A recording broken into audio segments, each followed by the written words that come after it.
welcome to Mountain View High School. Wayne Jones Field is the site of tonight's matchup between two 1-3 teams. The Cienega Bobcats hitting the road here to take on the Mountain View Mountain Lions. Jason Miller, along with Ridge Lynn, making his debut on Bobcat TV. We're going to throw it down on the field to Ashley Aros for a sideline report. Ashley, take it away. Back we go. Hi guys, I'm Ashley Aros with Bobcat TV. Thank you for tuning in tonight as Cienega takes on Mountain View. They are both holding the same record of 1-3. The Bobcats were delayed today, leaving Cienega. They ran into traffic jams and arrived around 5:30. The Cats have started slowly each week and need to get off to a fast start this game. We're looking for Richie McCormick and Cole Mcfarland to carry the ball. For Mountain View, their massive O-line and D-line pose a challenge for Cienega. We also expect them to throw the ball often, mixing in a play-action pass deep as they try to put the Bobcats defense to sleep. That's all. Back to you, Mr. Miller. All right, very good. Ashley Aros making her debut on Bobcat TV, doing a wonderful job there with the sideline report. And we've got captains here converging on midfield for Mountain View. Let's see, we've got number 13, Reed Ryan. Well, the Cats will tell you their captains here first. We know who they are. Number 22 is Richie McCormick. Number 32 is Cole Mcfarland. Number 10 is Josiah Parker. And number 56 is Garrett Montgomery. So the captains for Cienega High School, as the Cats here emerge from the locker room to a chorus of cheers from the contingent of Bobcat faithful who made the trek up here to Mountain View High School up in Marana. Beautiful night, crystal clear skies, a little bit on the cool side, but perfect football weather here. So the Bobcats of Cienega in their white jerseys, white helmets, white pants, they have deferred, and Mountain View has elected to receive here to open things up in the first half. Other captains for Mountain View, number 32 is Brett Roberts, 17, 13, and 52. 13 is Reed Ryan, 17 is David Perrin, and 52 is Samuel Hala Ufayaya. So those are the four captains from Mountain View. Rich Lynn, first of all, welcome to Bobcat TV. Let's just kind of start things off here, kind of loosey-goosey. What are your thoughts coming into this matchup tonight? This is a big game for both teams. I've been reading the script. Mountain View has I've been looking at their offensive line. They have a very good offensive line. Best I've seen so far. And hopefully they'll give Cienega a run for their money. Yeah, there's no doubt about it, Ridge. So Matt Johnson, the coach from Mountain View High School, a former lineman himself, a star in high school, a star collegiately at Northern Arizona University. He is known for his expertise on the offensive and defensive lines. Got some fireworks kind of going off the distance there. I don't know if you can see them past the grandstand here. Yeah, Matt Johnson also has a 5A state title with Ironwood Ridge. Ironwood Ridge, yes. So Matt Johnson's been successful everywhere he's gone, and he was my mentor teacher at Rincon University High School years ago, so I always hold him in high regard and high esteem. But successful at Rincon University, he brought a dormant program back to life. Then he transferred to Catalina Foothills and resurrected that program, got them in the state playoffs as well. Everywhere he goes, he takes programs to state playoffs. Ironwood Ridge, you mentioned the state title. Now he's here at Mountain View. They are reloading at Mountain View, and they're doing it on the offensive and defensive front. So be looking out for that tonight. As Brinley Lorenko about to set off the first kick of the night. Yeah, dynamite kicker is Brinley. Number 25, can't miss her. So she's got those fluorescent pink shoes and the pigtails. A couple of younger sisters.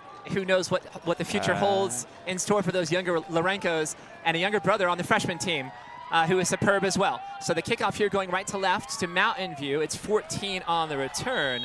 Yeah. And a nice tackle by the Cats. It was Tariq Booker on the return. And looks like go ahead. It looks like it was about at the close to the 20. I think 20. So tough to see here. We're not used to being. First of all, we're not used to being on the visitors' grandstand. So we'll start with that. Yeah. It's a little bit tougher for us to look at the first down markers. So to see the down and distance will be a little bit tricky here tonight. We're also lower in terms of altitude than we're accustomed to. Usually we're on top of the press box or on the top of the grandstand on the home side. So a little bit lower here, but we're closer to the action, and we're on the Bobcat side behind the team, and the cheerleaders here cheering in front of us, spirited as always. Handoff goes left side. It'll be a short gain. So Mountain View will mix 3 or 4 rushers in their ball-carrying fleet. And again, they're trying to rush behind that massive offensive front and trying to control the clock. Yeah, as I've seen, this team really likes to run the ball, but they are not afraid to throw. They are not afraid to throw. So if you see them running, they're potentially just running down the clock. And yeah. And just trying to methodically move down the field. Here's a little pass play. Will Howell, the quarterback, the sophomore, 15. And a good little scramble there, and a nice tackle by Spezio Gonzalez. Scrambling is a big part of football now. It used to be back in the 90s and 80s. It was not a big part of the quarterback's role, but now quarterback has changed basically, and you need to be an all-around, QB. Yes, a dual threat runner passer. We see that, the RPOs that have kind of infiltrated the collegiate game. We see it professionally. It filters down to high school and youth football. So 5 wideouts here for Mountain View on 3rd down. Big 3rd down play. Some pressure from the outside. Flare pass goes. Great open field tackle out in space by Spezio Gonzalez. And so I really like that tackle. And pumping here a little bit. A little bit of energy. Nice to see early. Bobcats, I mean, the story so far this season, they start off so slowly, so sluggishly, almost kind of like sleepwalking a little bit, and they kind of turn it on late. And, they're trying to find the rhythm earlier here in the game tonight. There's a uniform change, so Elias Santana, who is normally number 2, the superb punt returner and kick returner, is wearing number 21 tonight. And I saw him before the game. He was like, Miller, Miller. And he pointed to his jersey. I'm like, I got you, Elias. Oh, big bounce there. Elias retreating, picks it up, and now heads upfield. So from the 20-yard line, out across the 33, so a 13-yard return by Elias Santana. You see that quick speed there from Elias. Yeah, I saw him, got tackled at the 32, but quick speed, very good player as observed. And as Cienega goes on to offense. So Brett Roberts, number 32, one of the quartet of captains from Mountain View tonight on that tackle on special teams, a player to watch out for, 6'2", 210, wide receiver and linebacker. What I've witnessed is they really like to throw to Brody Coleman. He is a very good player. I can see him. He's really good at out routes. And that's one player that I would be watching out for tonight. That is one thing that you're right about. So they are trying to target the big 6'5" receiver, number 83, the senior Brody Coleman, on offense. So a player to watch out for. Brady Belts goes in motion far side. Handoff goes left side. And it's going to be a short gain there. At least he got some yards, though. Richie McCormick, number 22. So McCormick is 22. Cole Mcfarland is 32. The Micmac attack in the backfield for the Cats. They will try to feed both of those runners often tonight. Also trying to control clock, move the chains forward, have methodical drives to keep Mountain View off the field. As the huddle breaks, looks like Braden Cherry in the pocket. Playing the pistol. And throwing it to the right before he gets it. He's going to fight for some more yards, gets down. Really good throw. Nice catch there by Karan Watson. So very close to the first down marker. They're going to mark him about a yard short. Yeah. This team, the Cienega team, really reminds me of the Dallas Cowboys. They're really good at running, but they're also really good at throwing too. I mean, we're talking about one of the elite quarterbacks in the NFL with Dak Prescott, no doubt about it. And Ezekiel Elliott has had a resurgent season so far this year. There's Cole Mcfarland. Nice pickup. First down and more. 10 yards on the carry for Cole. So McFarland coming into tonight, a 3.9 yard per carry average and a single touchdown on the season. Also a two-way player. He and Richie McCormick, both two-way players. A lot of the Cats go both ways. Cats here trying to run some tempo as the ball's at the Mountain View 48-yard line. Little pitch here goes to McFarland to the right side. Wow. Threads his way down the way. There was a player who had his hand on his collarbone. And the tackle on the play was made by number 13, Reed Ryan. So again, one of those captains from Mountain View for tonight. Reed Ryan, David Perrin, Brett Roberts, and Samuel Hala Ufia. Those are the four captains from Mountain View tonight. Sets up 2nd and 2. What do you think about the public address announcer here? Have you noticed him so far tonight? No, I haven't. Okay, so dial into that. We can come back and circle back to that topic later on. An interesting cat, no doubt about it. 2nd and 2. Cats in white going left to right. Hand off to Cole Mcfarland. Cole plows his way forward for 5. First down, and there's I a think. ball down on the field. Looks like it's a fumble. So it popped out, and there's a scrum on the field. And you see Cienega has it. Justin Argraves here saying the ball was down on the ground. Yep. So it was Cole Mcfarland, the first down run, the tackle by Brett Roberts. And the chain should move forward here. And finally they do. So the chain gang a little bit slow, but a first down for the Cats. So a good start here for Cienega. Spezio Gonzalez, a pair of tackles early here tonight to open things up. So the Cats here starting hot. Let's call it like it is. They don't look sleepy or sluggish at all. And they are prepared for this game. We've got a whistle down on the field here. The officials here blowing whistles. Looks like a uniform violation here against Mountain View. It's number 20. Mi Barabari Mene Bai, number 20. I like that name. Yes, I do too. Very creative. Yeah, very. A sophomore. So off he goes, and a replacement comes on for him. 1st and 10 Cats. Little play action. Flare out to the left. Brady Belts. So wow. speedy. And Brady a first down. That's wow. I'm really surprised by this team right now. Usually all the stuff that I've seen, very sluggish. Usually, you know, they start off a couple punts and then they sort of get a rhythm. And right now, I think they're already on the rhythm. Yeah, they're dialed in. So it's great to see here the Cats dialed in very early. First down from the 20, 15 yards on the reception by Brady Belts, the speedster number 1. Cats have 2 wideouts near side. Cole Mcfarland at the tailback. And a pitch here goes to Cole. Cole cuts it back inside here. Hits the referee. Got a little bit of a pick there by the ref. And a 20-yard touchdown scamper by Cole Mcfarland. So the Cats here opening up hot. Yes, very important. In my opinion, I think one of the best things to do is to get the first score. If you get the first score, you can drive the momentum for the rest of the game. Absolutely. So starting off here hot, Brindley Lorenko, the superlative senior place kicker, who's 9 for 10 on extra points, out to attempt this one. High snap. Brady Belts, nice hold. As it's split down the uprights. And that leaves 7 Bobcats and 0 Mountain Lions. Well, I'd love to see this. I mean, I was so concerned, right? Yeah. There are all kinds of accidents on I-10. I-10 heading westbound. Alvarado and Valencia, a 4-car pileup. On I-10 at Prince Road heading north, backed up, traffic at a dead standstill as far as you could see. So Bobcat TV, we pieced out of I-10, hit Prince Road exit, hit La Cholla. Smooth sailing for us. Had a nice little early dinner at, where did we go for dinner, Nick, Subway. tonight? Oh, yeah, Subway. Subway and Chipotle. Subway and Chipotle. Yeah. Was Chipotle good for you tonight? Oh, I didn't have it. Oh, you didn't have, you had an early dinner, right? Yeah. So you were good to go. All right, very good.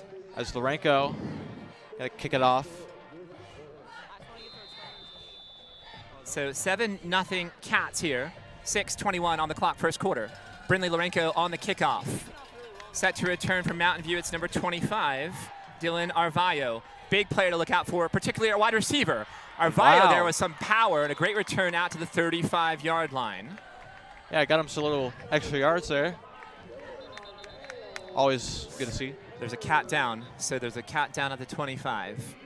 Oh, it's Brady Belts. Oh, no. So I'm not sure what.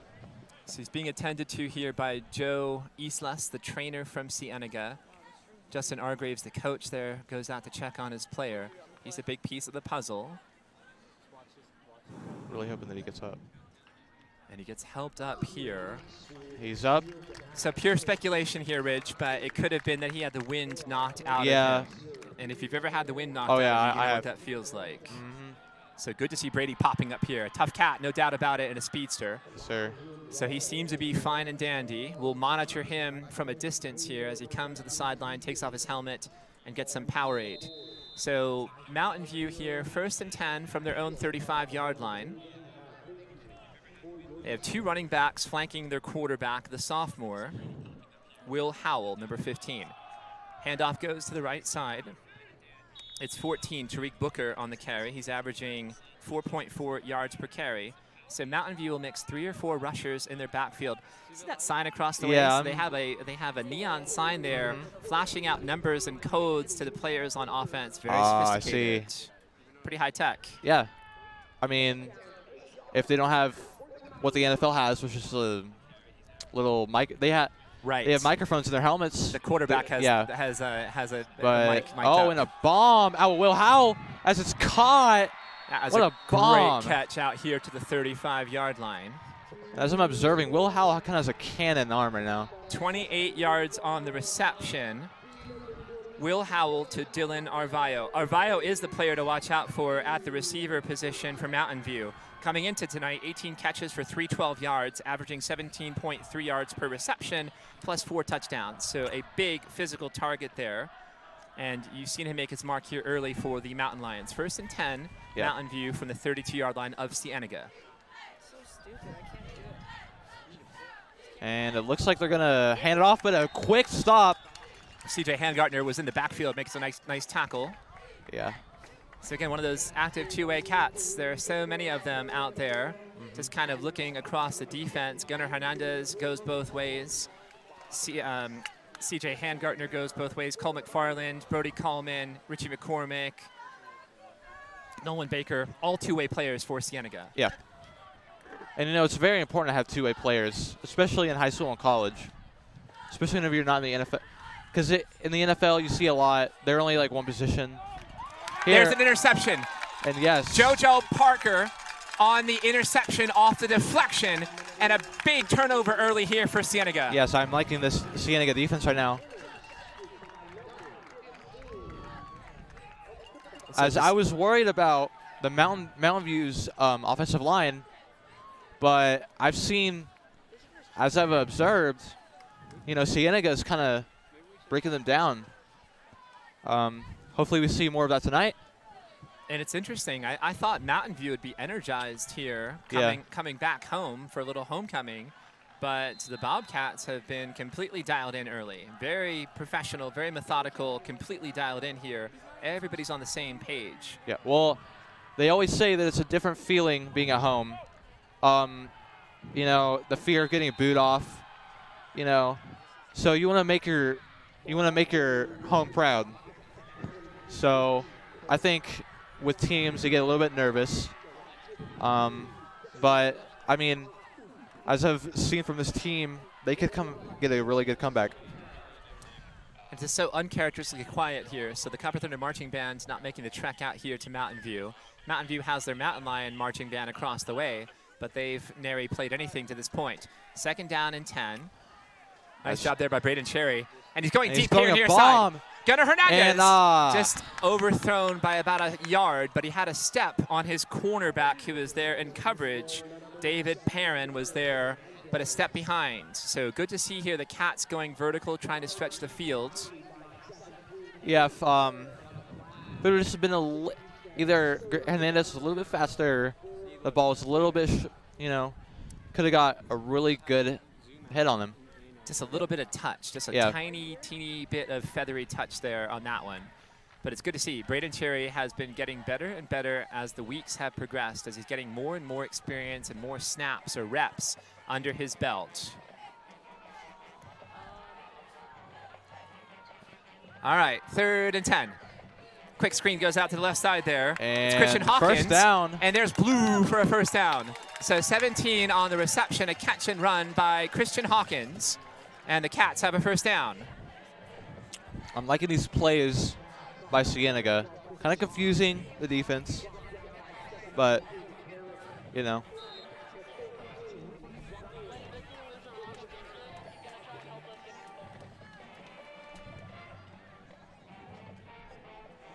But good to see good balance between running and throwing the football. Defensively, you know, picking up an interception here by Josiah Parker early for the Cats. Early touchdown by Cole McFarland, a 20-yard touchdown run. There's Christian Hawkins again on the wide receiver screen. And Christian with some excellent effort there to pick up 8 on that catch and run. I'm really liking these plays. And then another thing is, you know, the Dallas Cowboys, they like to confuse. They like to mix up plays. And that's another thing that I see in this team. So just for everybody to understand here, Ridgeland, who's a freshman at Cienega High School, doing a great job in his debut on Bobcat TV, is a huge Dallas Cowboy fan. So if you're getting the Cowboys references, that's what he's talking about here. The clear favorite in the NFC East, no doubt about it. There's Richie McCormick, who picks up a first down, 4 yards on the carry. And the Cats are at the 46-yard line. I'm liking these plays. I'm really liking these plays. You know, running it through, then also throwing it whenever it's needed. Very good, very good. And of course, we're coming to the end of fall break. How does that feel, Ridge? Back to school on Monday. Yep, back to school. You know. Are you looking forward to going back on campus? A little. Good to see my friends and stuff. Right, always good to see your friends. Yeah. But it's been a good break for you overall? Yeah, it's been a good break. Nice little break for everybody. Got to see the Star at Frisco, Texas. Very cool, very cool. What was it at Frisco, Texas here? Big pass play. The Star. Right side. What a great catch. Jimmy Diaz down to the 15-yard line. I like that catch. 39 yards on the reception from Braden Cherry. What a great catch by Jimmy Diaz. We've seen Diaz a couple of times here making sensational catches, fully extended. Yeah, that is always a must. You know, sometimes it's good whenever you drop a little, you know, ball in the hands, but sometimes you need those contested throws. And I'm liking these. I'm liking this run play as it looks like another touchdown. Richie McCormick, 15 yards on the touchdown run. As that's another touchdown for Cienega Bobcats. Up 13-0 with 2:06 in the quarter. I'm really liking these plays. I am too. I'm loving it here. So I'm a little surprised. I am very surprised at how clicked that the Cats are early here and how listless and lifeless that Mountain View is, conversely, on the other side. Brindley Lorenko for the extra point. Brady Belt's back on the field. Good to see. Nice hold. And the kick is up, and it's good. And the Cats on top, 14-0. 2:06 on the clock in the first quarter. You know, kickers, in my opinion, and they didn't really get a good rep. No.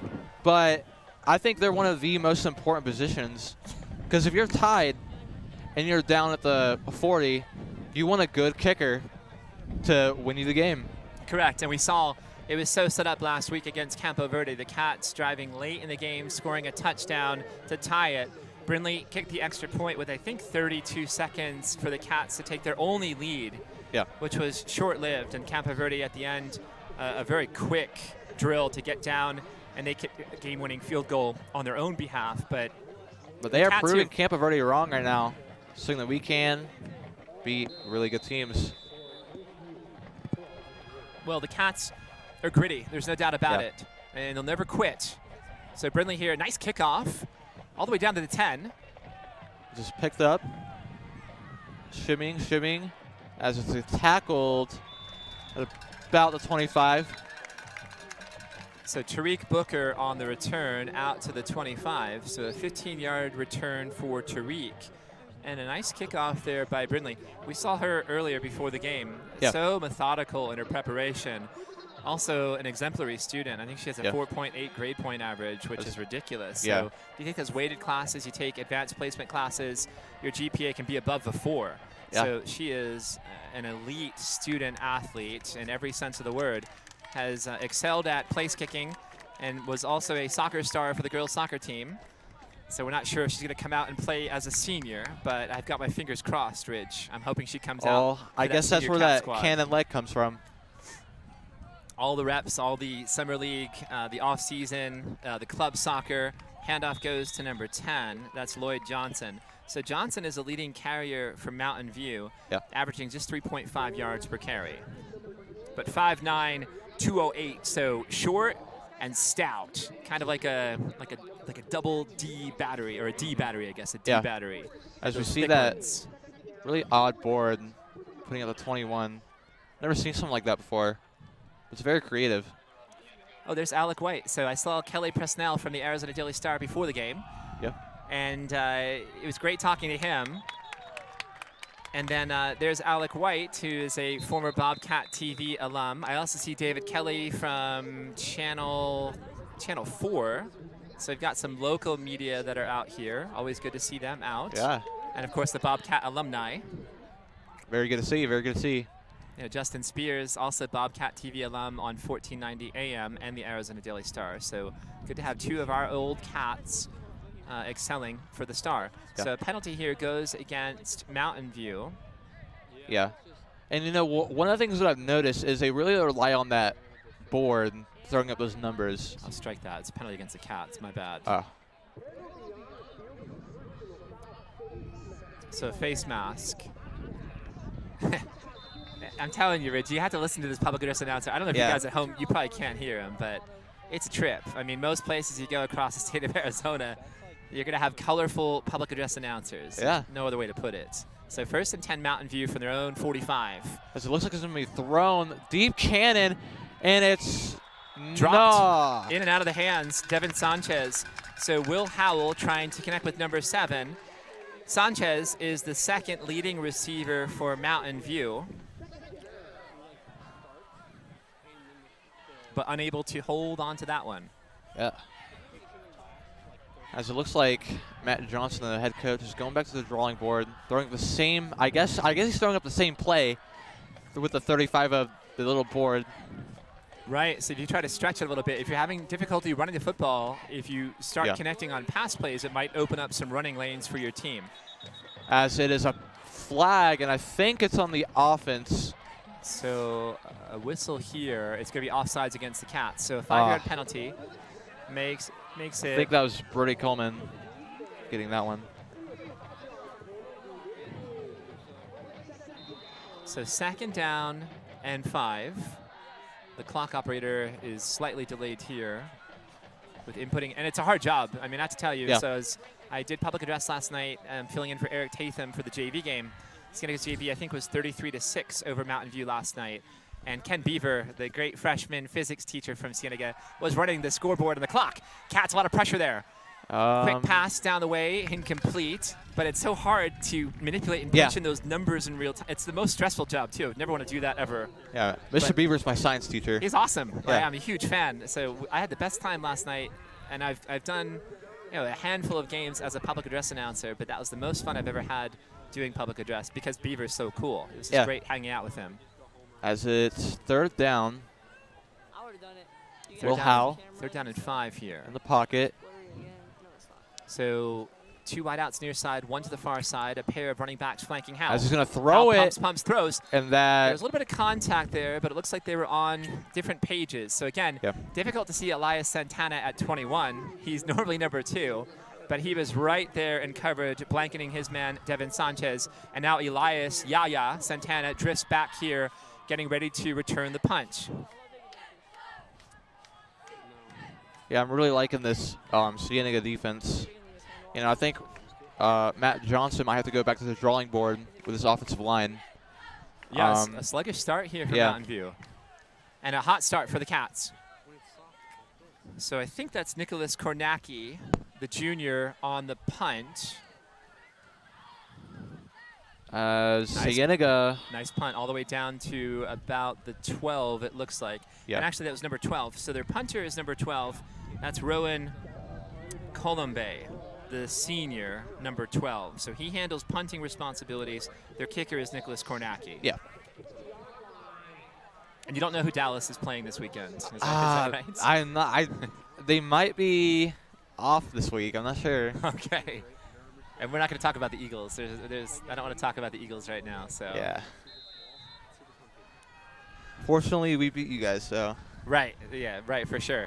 Definite favorites in the East. Eagles rebuilding, trying to figure out if their quarterback Jalen Hurts is the guy or not. So 1st and 10 Cats. Handoff goes here to Cole McFarland. Cole switches the football to his outside hand. Fumbled, but it pops out. And again, right, he switched it from left to right. He got popped there with a hit by 20. Very good IQ right there. Mi Berabari Mene Bai on the tackle. but Mcfarland doing a good job switching from left arm to right arm, going to the sideline. In case you get popped and the ball pops out, it'll go out of bounds most likely. That's what happened right there.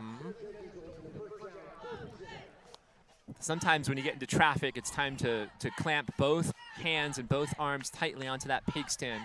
Because you got defenders who are trying to strip it, rip it away, punch it out, and try to make their own turnover. So 1st and 10 Bobcats.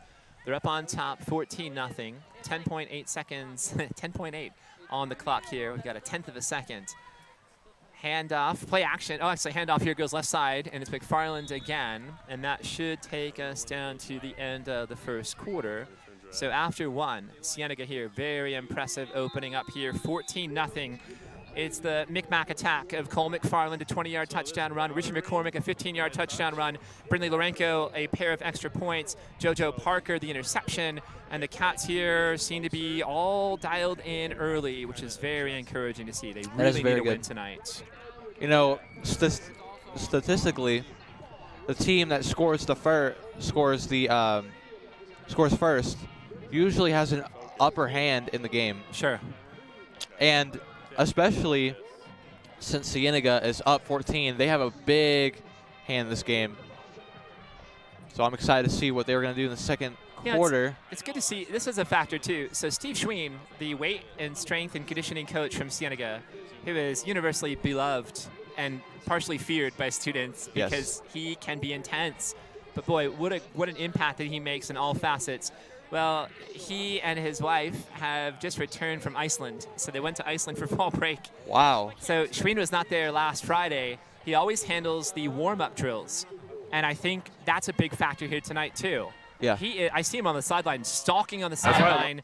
You know, arms crossed here, very serious, very stern, completely dialed in. He knows how important this game, the whole coaching staff, you know, the fans, the players themselves know how important this is. Brady Belts, wide receiver screen here coming outside. As that might be a face mask on Mountain View. Let's see, there was definitely some jersey grabbing, and we'll see how this penalty shakes out. The lineman near side through the penalty marker.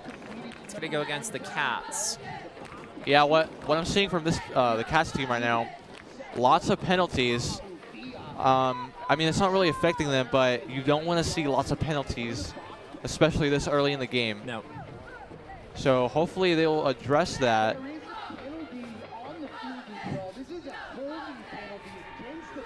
Yeah, I was holding on the offensive line. So the Cats here, it'll be 2nd down and 21 from their own 9-yard line. Yeah. So again, it's hard to see here. We're so close to the field. Yeah, we are really close. It's hard to see kind of numbers and field position where the ball's spotted, so forth. Once it gets down to about the 50, we can see it, but once it's out over there, it's kind of hard. A little bit tough. It's just Cherry throwing it out to the little right. swing pass there to Cole. Rolls shoulder and picks up some good distance here. As it's 4th down, I believe. This little check down. I think it's 3rd, so it'll be 3rd. Oh, yeah. And it should set up a manageable, about a 10 here. 3rd and 11. They have a very sophisticated scoreboard here in Mountain View. Yeah. I think they made this purchase last year. So Nathan Orlep, the athletic director from Mountain View High School, told me last year I was here for, I think, 2 state championship soccer matches. South Point Catholic for the boys, and I think South Point Catholic for the girls as well. So a couple of big matches, but he told me that they had Mountain View purchased the scoreboard.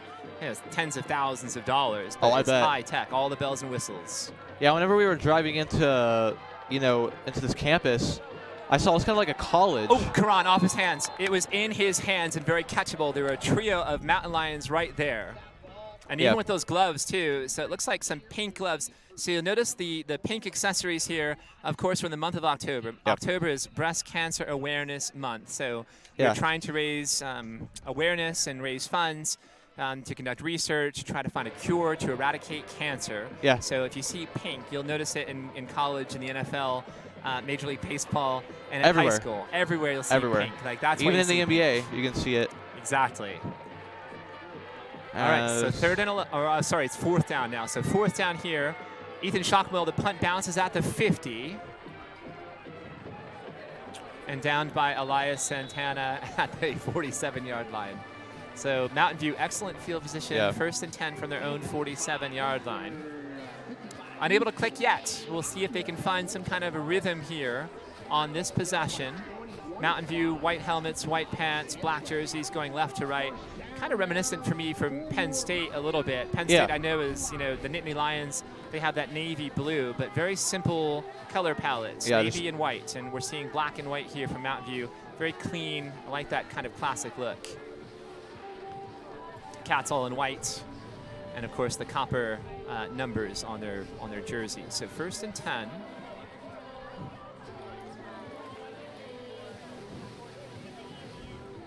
That's just Will Howe in the pocket. And he's going to hand it off. And it looks like Tariq Booker. So Tariq, a big pickup here. Picks up about 28 yards on the carry and a 1st down for Mountain View.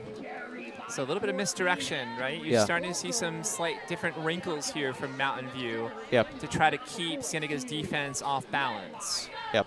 And, another thing that I've noticed is how the quarterbacks get their plays. Like Mountain View, I've never seen this before. They have a little board, and it says a number, where, as I've observed, Cienega has their quarterback go to the head coach. Right. Then they figure it out. He goes back. Nice tackle by Richard McCormick. Yep. But, the little board, I've never seen it before, but it's really cool. And it's, going back to your head coach kind of wastes time. So if they memorize the numbers, they know what play they're doing. It's like this one, 60. More of an old school approach, right? Yeah. So Lewis Nightingale, the offensive coordinator from Cienega, calls the plays for the Cats, and Braden Cherry will often, you're right, walk to the sideline or trot to the sideline, get the instructions like verbally from Coach Nightingale, and then he'll go out to the huddle and relay those plays out to the players. 2nd down and 12. And it looks like Big pressure there by C.J. Handgartner. I like that play. Pass was still complete. He kind of reminds me of Von Miller. Very explosive, but will get you. Because you think that he's going to, protect the zone, but then he's going to go in and sack, and the offensive line is just not ready for that. That's what I like about him. Yeah, no, Dallas, the Cowboys have had a handful of excellent all-pro level linebackers, and some of those linebackers come from Penn State. Yep. Jalen Smith got traded the other day. Very sad. I did not know that. Yeah. 3rd down 11. You're right. They're checking the numbers, and the players have wristbands that have numbers on them. Another pressure. Interception. And intercepted. This could be a pick 6. Nice cut back to the inside. Back to the outside. And another interception here for Cienega, all the way down to the 35-yard line. And it's Elias Yaya Santana on the pick. So 2 turnovers for the Cats early. See, whenever you put pressure on the QB, any QB will sometimes make a mistake because they're trying to get it out. Pressure. And, pressure. Under you always pressure. want pressure on the ball. Big pressure there. You saw blitzes applied here. Argraves, his hallmark is defense. So a defensive specialist here, dialing up some creative ways to put some pressure in the face of the young quarterback, Will Howell, who's only a sophomore. Cats now in business, 1st and 10 from the 35 and a whistle. This might be a flag. Could be a timeout. It's probably a timeout by Mountain View. They've got to kind of circle the wagons here. They are reeling right now. Matt Johnson calls a timeout. So the Cats, we'll see what they dial up here. Matt Johnson needs to really get his team in the same page, and in my opinion, defense is probably as important as offense. Sure. Because if you have a team scoring you all the time, that's going to create a big deficit. And so Mountain View's defense needs to get on the same page, and they need to put pressure on the QB. Yeah, they're reeling. I hate to use a medical term, but they're hemorrhaging right now. So bleeding here from all facets of the game. A couple of early interceptions by the Cats. Josiah Parker had an interception, and Elias Santana an interception as well. Again, Santana wearing number 21 tonight. So if you're confused, I thought Santana was 2. He is 2. I don't know what happened. If maybe he forgot his jersey. Was lost in the laundry. If it's at the field house at Cienega, who knows what happened to it. It had Kool-Aid spilled on it. I have no idea. Yeah. But Santana's wearing 21. And Matt Johnson is just trying to pump the brakes here on the momentum of Cienega. Yep. The Cats, conversely, pedal to the metal, full throttle. just trying to apply more pressure here early. So 1st and 10 Cats from the 35. Richie McCormick, the single setback. Little play action pass here, going deep far side. And I saw a hand, and the defensive back was right there, a little bit draped over the receiver. Jimmy Diaz intended. So there was a little bit of contact there, mostly clean, but Callum Robinson, number 1, was there in coverage for the Mountain Lions. Yeah, very good pressure with the cornerbacks. You know, those are also very important, and you also want really good safeties too. Ones that can have zone and can find where the ball is and put pressure on the ball. Wide open set here for the Cats. McCormick comes in motion, gets the handoff, coming near side. And he skips forward here. It'll be a gain of about 5, maybe 6 on the carry. And go ahead. I've seen Cienega, they kind of run this play. I'm not sure if it's a jet sweep, but you know, they have him go right in front of the QB, hands it off. Because it looks like he might just be going on the other side, but you know, now all kinds of movement here, and the Cats are going to call a timeout. There was too much confusion. You could just see that nobody's on the same page on that play. So 3rd down and 3. And Coach Argraves calling a timeout as the Bobcats get everybody recollected, regathered, and refocused back on the same page. It looked like a fire drill out there. Yeah. Everybody's moving in different directions, all these moving pieces. I was really confused there. I was like, what are they doing? Never seen something like that, but, you know, got to get on the same page. That's one of the most important things of winning a game. You need to be on the same page. And, you know, Cienega's been doing that the first quarter. Hopefully they can do that the rest of the game. Yeah, and you just got to go pedal to the metal here. You can't have any empathy or sympathy for your opponent because they will have none for you. So go full throttle here. It'll be a 3rd and 3. Braden Cherry leads the offense onto the field. Jimmy Diaz, the wide out far side. Christian Hawkins near side. Richie McCormick, the running back. Braden Cherry in the pistol. Play action. Cherry rolls to his right, throws out to the far side. Nice catch, Brody Coleman. And Brody is going to steamroll his way and stiff arm his way for a touchdown. You know, I told you. 28 yards on the reception by Brody Coleman. Brody Coleman is a beast. I mean, he found him wide open. You cannot have that. He's a big player. He has really good hands. You cannot have that. A weapon who is being integrated more and more into the offensive attack for the Bobcats week by week. 28 yards on the touchdown catch from Braden Cherry. A beautiful play action. And a lot of misdirection there as they run their mesh, right? You're going like short, intermediate, and long range targets running their routes. Brinley Lorenko. Extra point is up and it's good. Splits it up down the uprights. So she's 12 for 13 on the season for extra points. That is very good, very good. Exactly what you want to see from your place kicker. The great senior, Brinley Lorenko, but Braden Cherry finding Brody Coleman on a beautiful play-action pass, 28 yards on the touchdown. The Cats up on top, 21-0, with 7:21 on the clock in the second quarter. That was a dime. That was a dime. Yeah, he dropped that on a dime, exactly. And it looks like Matt Johnson is gathering his team as he needs to get something moving on this offense if he wants to have a chance of staying in this game. We still have a whole another quarter or half. But he needs to regain them, and he needs to get them focused. Well, let me say this. So looking at Mountain View, right, coming in, they lost 13-12 in week 1 at Marana. Marana has a good team this season. Yep. They crushed Saguaro 26-7 in week 2. Week 3, they lost a close one, 23-20 at Millennium.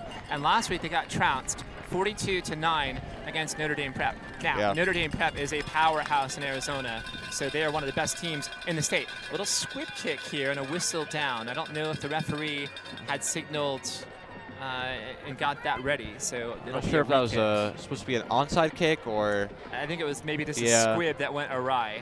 Maybe it was the foot placement on the ball.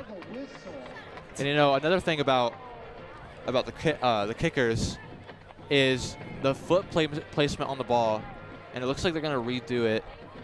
I don't know. why that is. I mean, I'm telling you, in terms of like how methodical that she is, just watching her in her routines, yep. Everything is measured out. The number of steps, exactly where she begins. It begins her approach toward the football, just like clockwork. You know, the same repetition every single time here by Lourenco. Better kickoff here the second time around. So all the way down to the 15-yard line, where the ball is returned here by number 7, Devin Sanchez. Sanchez goes far side across the 20-yard line.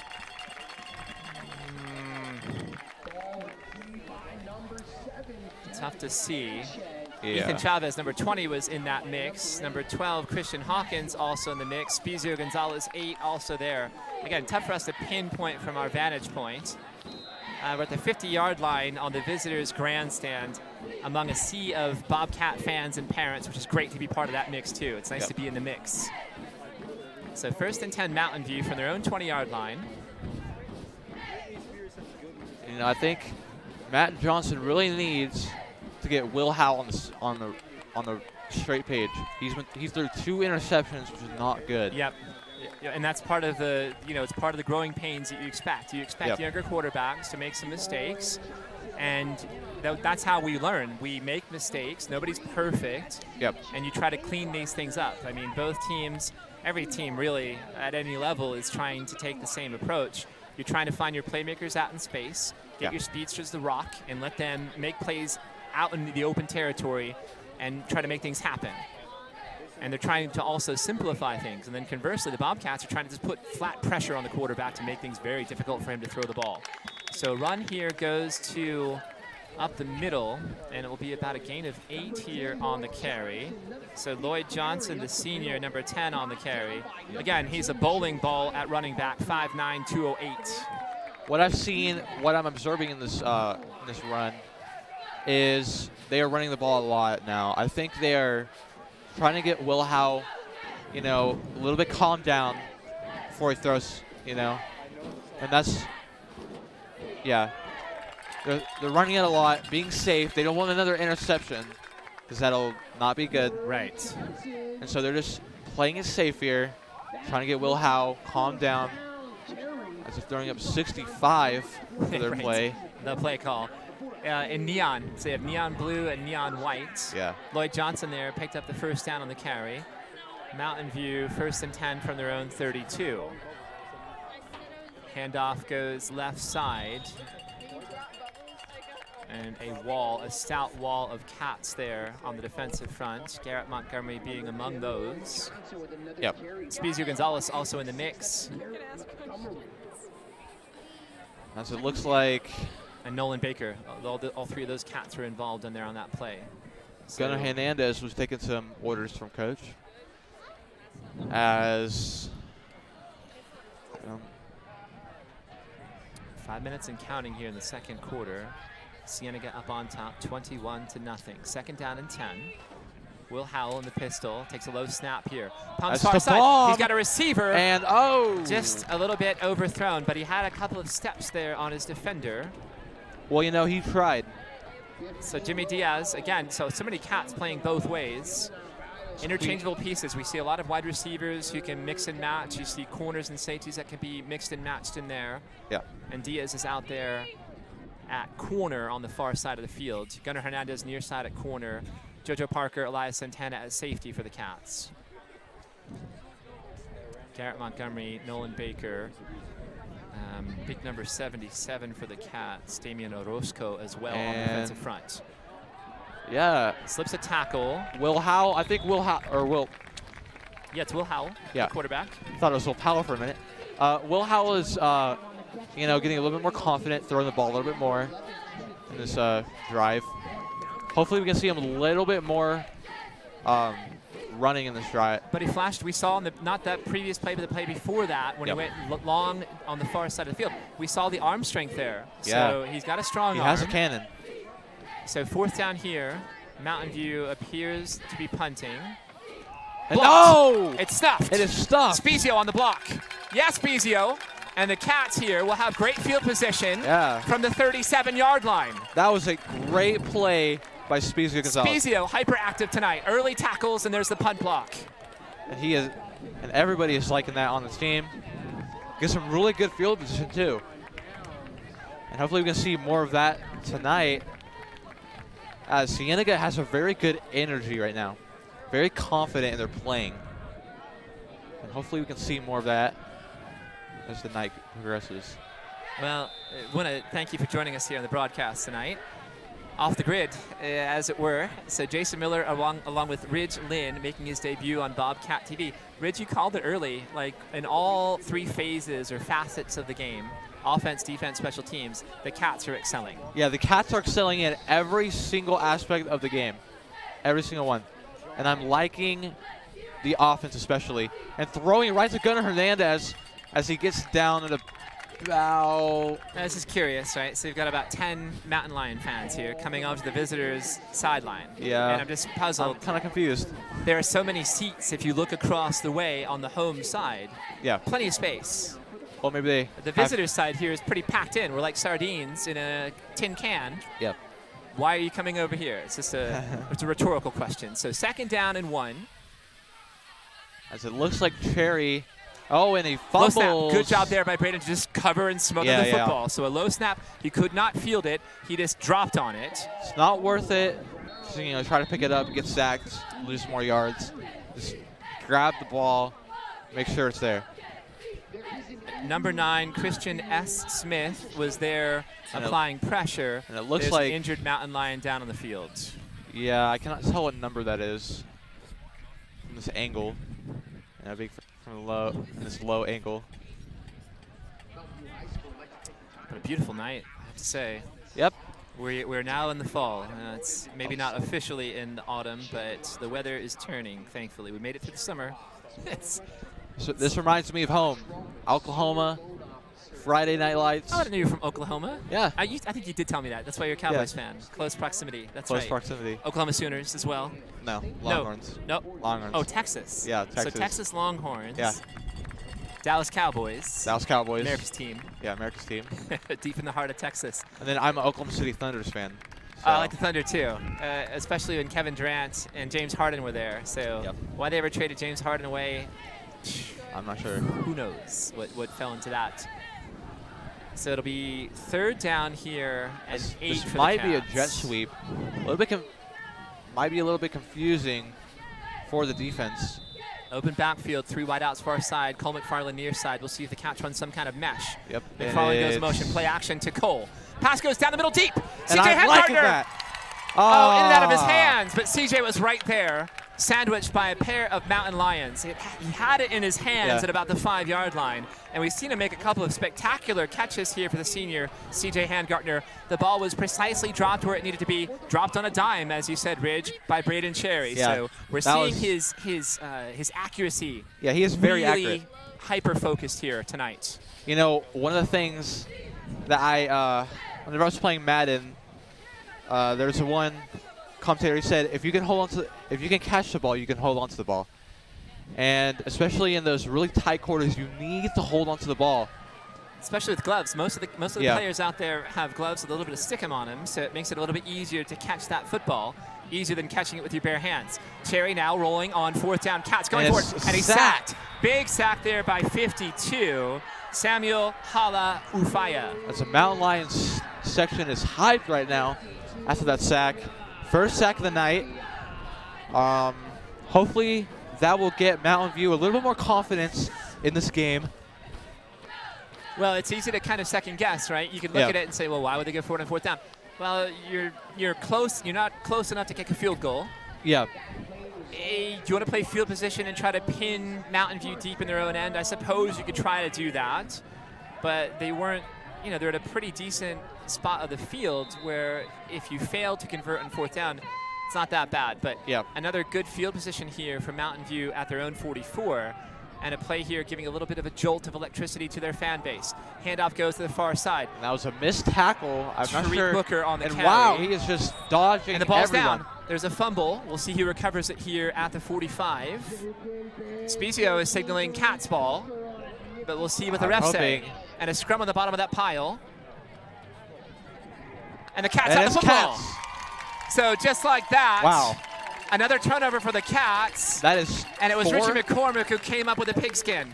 and I'm thinking that's 4 turnovers by Mountain View. 4-3. 2 interceptions. 2 interceptions and A fumble. a fumble. Your memory's better than mine. We'll say 3. We'll say Yeah, 3 turnovers. So let's throw a shout out there. The crew for Bobcat TV. Nick Irvin is the architect, our director for tonight. Ridge Lynn, our color commentator, making his debut tonight on Bobcat TV. We have Ryan Marsh running graphics. Sarah Villalpando coming out of semi-retirement to help run a camera. Zita Neo, Ashley Aros, the field reporter, making her debut as well tonight on Bobcat TV. Denton Poe, Preston Slanina, Nick Hierstein, and I'm Jason Miller. So thanks for tuning in to our broadcast. We hope you're enjoying it tonight. It'll be 3rd down and 9 here for the Cats. 2:37 on the clock. Yeah, they're putting up 51. Another play, and I'm seeing fireworks in the distance. Right, way off in the distance. Yeah. So I wonder, those might be at one of the golf courses. Like, Might be. We're kind of in the area here of like Tucson Omni National Course. Yeah, and the yeah. golfers out there, Nichols is probably listening, is like, Miller, that's nowhere, you're nowhere near Tucson National. Dove Mountain, I have no idea. Like, we're northwest here in Tucson. Nick Irvin's shaking his hand. Are we close to Dove Mountain? So maybe Dove Mountain is having some fireworks tonight. As a gain of a little. So I'm confused. So I guess it's... I'm just very confused right now. We'll see. Whenever we went to this campus, it felt like a mini college. So I missed this, Ridge. Mountain View they have the football. They're going left to right. Yeah. So I guess it wasn't a turnover, or they're saying that the football was down. So I'm apologizing here. I'm a couple of plays late.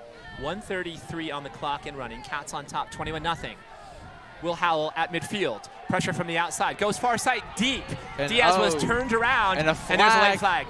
So Diaz had his back to the football. Yep. Not a lot of contact there, but you'll see that call at every level. So Yeah, a he little had bit in the some spin cycle. Wasn't sure where the ball was and just kind of throwing his hands up there. We'll see. One of the things that I've done actually, playing football, is you have to look at their eyes. Look at their eyes. If they're looking up, that's when the ball is coming to you, and you can turn around, get a nice pick. So hard. I was trying to teach my son who plays flag football. So his coach is like teaching him the basic techniques of playing defensive back. You're going to start with a back pedal, very low crouch position. And my son, who's 10, I'm like, okay, so you're going to start backpedaling, but then you're going to pivot your hips one way or the other. Depends on where the receiver is going, right? Yep. So you have to have that going as well. So here's Lloyd, number 10 on the carry, going right side. And a big hit. Lloyd Johnson on the carry. Yeah. Well, this is big for Mountain View. Any kind of points here before halftime would be a positive for them. Of course, they want 6 plus an extra point to make it 7. Yep. So they are threatening here. I've got a bit of a breeze picking up here. It's going across to, I would say, mid-screen to lower right on your screen watching at home. 1st and 10. And it's Pass goes, big wow, pop there. a dime. Nice job to hold on to that football. As I said, if you can catch it, you can hold it. Josiah Parker laying out the haymaker. And that was a dime. That was a very good pass. Nice catch by David Perrin, number 17. He is the 3rd wide receiver to look out for here for Mountain View, averaging 19.7 yards per reception, but showing off his grit there to hold on to that football because Parker just dropped a haymaker. Yeah, pulling at 46 on the board.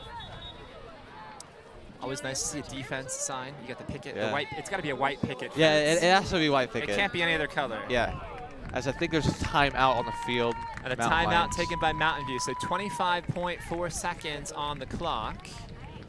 And I'm trying to see how many timeouts that they've got left. They have 1 timeout left. So that will play a factor here. Yeah. You know what I just realized? Is that Mountain View has mountain in their name twice. Mountain View Mountain Lions. That's right. And Yeah. they're called that because there's a majestic view of the mountains behind us. Yeah. And I don't know what compass, I have no compass. Well, and you can also see Mount Lemmon right in front of you, too. I don't know if it's Mount Lemmon up here. No, Mount Lemmon. Oh, there. across the other way. So mountains to the north, we'll say north and south of us here. Yeah. And a beautiful view at sunset. We were here early, and we were the first people here, quite honestly, just kind of scoping out the territory under the radar, as Bobcat TV is wont to do. That's how we operate. So, big play here. It'll be 2nd down and 4. The ball is on the 14. Anything is in play. You could run the football, you could throw, you could do play action, little fade routes to the corners. Looks like he's going to throw it. A little fade to the corner. And there were 2 cats there bracketing that receiver. The intended target was number 4, Lloyd Johnson, incomplete. He was trying to do an Odell. You can see that one arm is going up, trying to get that, but can he get that? As they're throwing at 46 again. I'm assuming these are plays, so I'm guessing they're running the same play. And if I was the defense, I would be watching what plays they're doing as that board is going up. Big 3rd down. 3rd down and 4. 21 seconds on the clock. Mountain View has a timeout. And they run the ball. So Lloyd Johnson gets the carry up the middle. Little yardage. Might be enough for a 1st down. Yep. And it is a 1st down. And it sets up 1st and goal. Well, they have to burn their last time out. And I think, I mean, what would you do? Would you kick it for guaranteed points, or would you try to go for the touchdown? Try to get a touchdown. So they've 14 seconds left. They have at least 1, maybe 2 or 3 plays, depending on how things shake out. You can run out patterns to the outside to try to get closer. You could try to take 3 strikes into the end zone, quite honestly. Anything is up in play. A slant, a post, a fade, an out. Yep. Whatever you want to do. Now, they've also run some halfback option passes. So number 7, Devin Sanchez, might be a player to watch out for. He is the most active ball carrier in that wide receiving core from Mountain View, number 7. And he's also attempted a couple of passes. So in this kind of close territory, it might be something to keep your eyes out for here to see what Matt Johnson dials up for Mountain View. So the wideout near side to us is Dylan Arvado, number 25. He is the number 1 playmaker at wide receiver. And he's being covered here by Jimmy Diaz. Man to man, we'll see if Diaz bumps him off the line of scrimmage. Little fade route to the corner to Arvado, off of his hands. So that's exactly where Will Howe was going, was near side here. Diaz made a good job to recover there defensively and get a hand up to make it very difficult for Arvado to catch that football. So just, 5 seconds off the clock, 9.8. I love that they have a 1/10 of a second on there. So 9.8 seconds on the clock. Yeah, Jimmy Diaz is a very key player right now. 2nd and goal. Howell back to throw. And it looks like it might be a... Under pressure. Sack. Handgarter gets him. Wow. That should eat the clock here. There's no way that Mountain View can get there and spike the football. The clock should run out. He's down. He's in bounds. Why is the clock stopped? That was a very good play by CJ Handgartner. And I don't think... That's it. Halftime. Halftime. Yeah. Cats 21, Mountain View 0. Pa-pow. Yeah. Just like that, CJ. Yeah. CJ Handgartner making a very important play. Good to see. Cats here streaking off to the locker room at halftime, and they have to feel very encouraged by this first half. Dominant in all 3 phases of the game: offense, defense, and special teams. Just what this is a tonic that I needed here tonight, Ridgeland. Exactly what I needed. Yeah. Got a little bit of vitamin D, which I needed. Oh, yeah. And now I'm getting a little bit of vitamin C, cat vitamin. So the Cats here going into the locker room at halftime, energized. And again, all the possibilities here swirling coming in. The difficulty, there was no bus. There was no bus from Vail Transportation waiting for this team. Yeah. So they had to get a bus last minute. Now, transportation is literally a 2-minute drive away from Cienega's campus. So they got a regular school bus. They packed all of the team, I think, on 1 bus. Yeah. So jam-packed. And of course, we had all the difficulties on I-10 West with accidents at Valencia and Alvernon, and also at the Prince Road exit. So, again, I sent a couple text messages. You guys should take a different route. Get off on the Prince Road exit, take La Cholla all the way up to Linda Vista Boulevard to get to Mountain View High School. 21-0, Cats at halftime. Very encouraging. Yeah, Cats dominating this. I'm really liking the plays. I mean, they're really good at basically all 3 aspects of the game: offense, defense, special teams. And you really want to see that in a team. That's very important, that you excel at every single aspect of the game. So hopefully we'll see more of that in the next quarter, the next half. And yeah. Very good. Let's take a break. All right. So let's take a little respite, a little break here. Great job, Ridge, on the opening half here. Your debut on Bobcat TV. Ridge Lynn, the freshman. So set your watches, get them synchronized. We've got 13:30 on the clock here. We'll be back in about 13 minutes right here on Bobcat.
Well, we're back here. 2 minutes left in the halftime.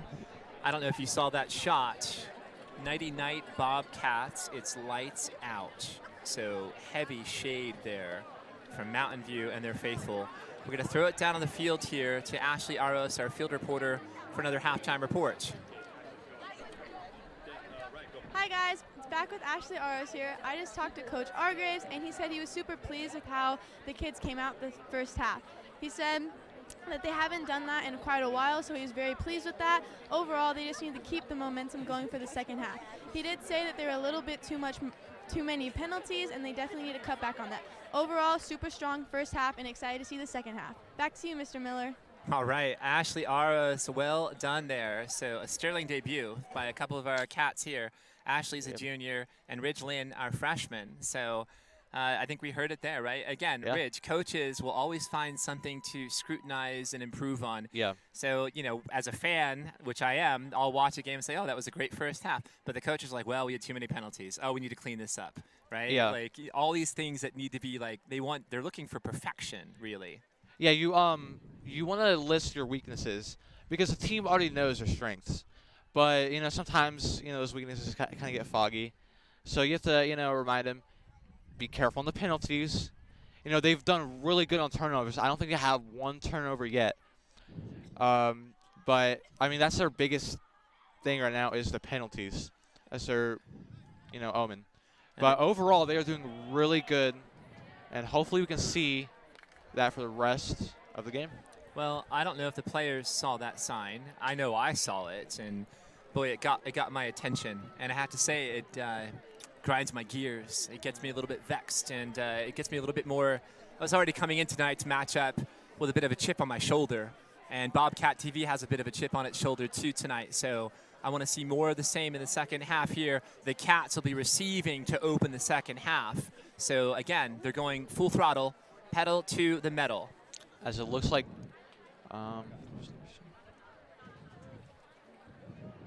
As is Gunnar Hernandez in the very bottom. Yep, Gunnar there, 7, and Elias Santana, who is wearing number 21. Derek Bradley's number 21. So Derek is inactive tonight, so not dressed. I don't know what his status is, but we'll try to find some clarification for that before next Friday, and we hope he can return next Friday for the Bobcats. But we have a second half of action here to go. And Mountain View, the conventional kickoff here. And it'll be Gunnar. Gunnar on the return. Elias looking to pave the way. And Gunnar with plenty of room near side here. Penalty marker is down on the play. But Gunnar Hernandez will take this one all the way back to the house. And there's a penalty marker down at around the 30-yard line. But an open lane here near side. And the penalty will go against the Cats, and that's going to come back. So too bad on that. Elias Santana was the lead blocker on that, kind of guiding traffic for Gunnar Hernandez. You saw that blazing speed. So a 90-yard kickoff return for a touchdown wiped off. Yeah. You know, as I just explained, the penalties, they could have got an easy touchdown if it wasn't for those penalties. Right. And well, unfortunate that, but, you know, hopefully that won't be something bad that'll affect this drive. I'm hoping. And we'll just see how it goes. That's just what Coach Argraves talked about coming out of the locker room at halftime with Ashley Aros, our reporter. He said, we've got to cut down the penalties. We're making some mistakes. We've got to clean those mistakes up. All coaches, you know, they're pretty much wired the same way. They're looking for perfection. So the Cats here will be moved back to the 15-yard line. 1st and 10 for the 15. Handoff here goes up the middle. I think that was Richie McCormick on the carry. So yeah. Short gain. Yeah, you can see. Ezekiel Elliott, he's 22 as well? 21? 21. 21. Yeah, he's 21. 21. Yeah. But as you can see, on the right side, the offensive line was not expecting, and I'm not sure what player tackled, but he went around and got, you know, I think it was minus yards. And that was a great play by the defense. It's too bad, right? So that penalty, I don't think that I think Gunnar Hernandez was sprung. And we've seen a couple of times this season, Elias Santana on a kickoff and punt return That's been called back as well. He was already past like all the defensive players or the special teams players from the team. And sometimes these little penalties, you know, the refs are scrutinizing everything. Yeah. And sometimes looking to throw those yellow flags. Well, so it is a hard job being a referee. You got to look at the offensive line. You have to look at the outfield. I mean, you have to look at the outfield. You have to look at the quarterback. You have to look at all these different aspects in one play. Right. You know, it's a very hard. But everybody's got their own specific role out there on the field. All the officials have their responsibilities. Nice catch there. Great second effort to extend. And lunging very close to the first down marker is Brody Coleman. And the chains indeed move forward. The great second effort there by Big 83. Yeah, you know, Braden Cherry is very confident right now, throwing the ball a lot, and he's making dimes. He is hitting his receivers right on the dot, and that is a very, very important play. And you know, if you can't hit your receivers, you know, you're not a very good team.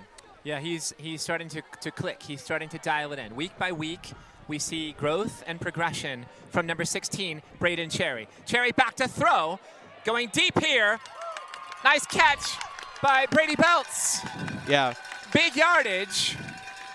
So it'll be 37 yards on the reception by Brady Belts. His older brother Bobby was a great player at Cienega as well. Quarterback and linebacker. So good to see Brady here. We saw him earlier. I think he had the wind knocked out of him. So he's also the holder on special teams, doing a superlative job here at wide receiver as well. The little speedster number 1. Great big pickup there for the Cats. Richie McCormick threading patiently to the right side. Might get 2 or 3 on the carry. Yeah. Tackled on the play by number 25. You know, you reference Richie McCormick to Ezekiel Elliott, and I think that is a very good representation of this player. I mean, he pushes through. He's a gritty player, and he can just push through and keep on going for more yards. And that's what you want to see in a wide receiver. And because some wide receivers, you know, they have their own specialties. Some like to go on the out route. Some like to go in. They like to push through. And, you know, that's what I'm liking about this team. It's been very impressive. So 2nd down and 10. Cherry hands off to McCormick. McCormick busting through for a big gain here. And another first down for the Cats. So running like clockwork here, running that football tonight are the Cats, and then sprinkling in a little play action here and some play action there. Cats are very, very confident right now. Throwing the ball and running, confusing the defense. They don't know what they're going to do. And, you know, I'm really liking this offense right now. And paving some big holes for the running backs to streak through. Yep. There's another one. McCormick on the spin, and Arvado there on the tackle, holding on to that leg there from Richie. But another big pickup for Richie McCormick. So just churning, ground and pound, methodically moving forward here, eating some clock as well.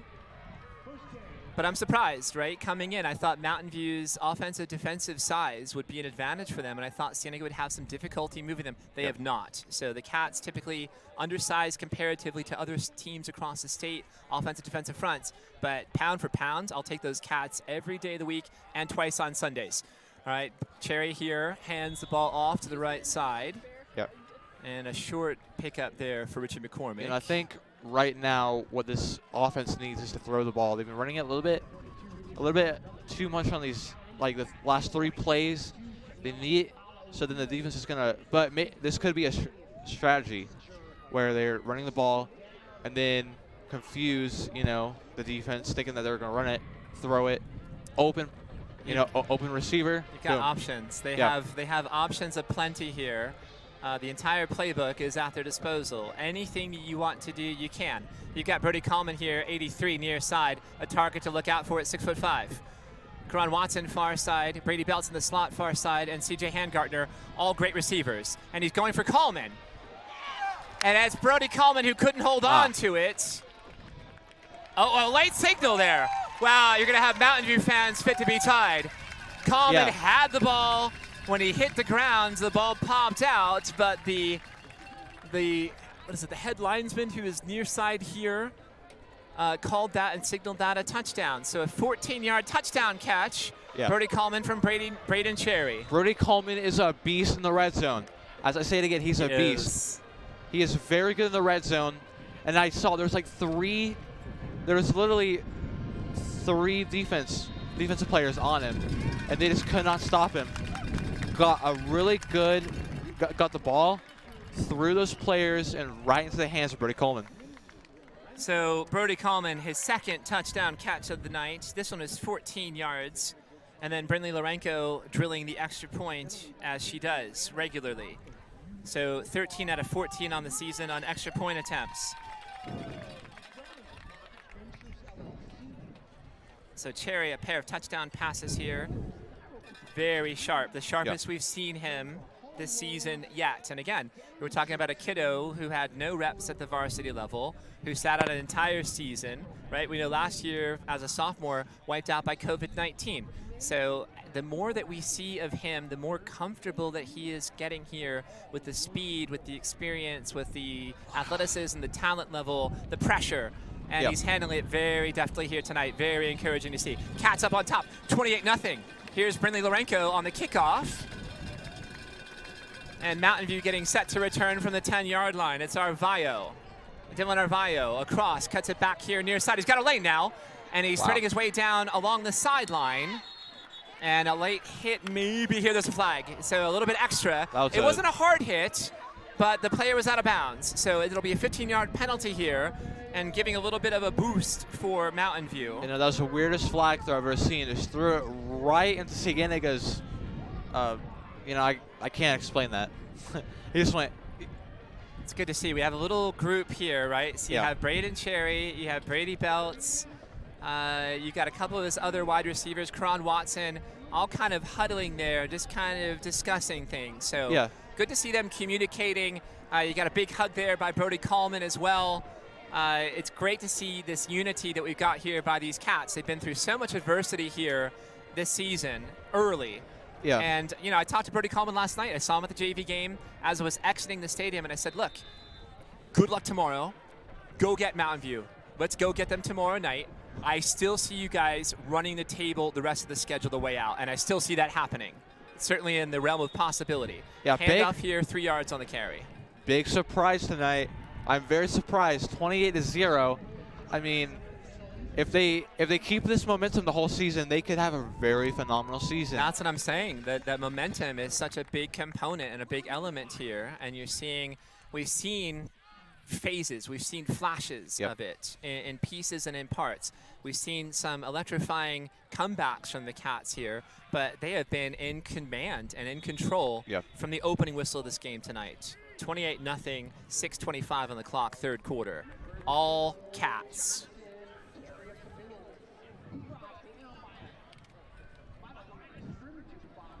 Do you know who, oh, I was going to say, I know who Arizona's playing tomorrow. They're playing UCLA. So Mrs. Miller is like, we're having a little party. Really? We're having a little party tomorrow? Okay, that's fine. So I don't know how excited I am to watch UCLA and Arizona, but we'll be rooting for the Cats as always tomorrow. My aunt was the associate registrar for the university. One of the biggest. Oh, nice.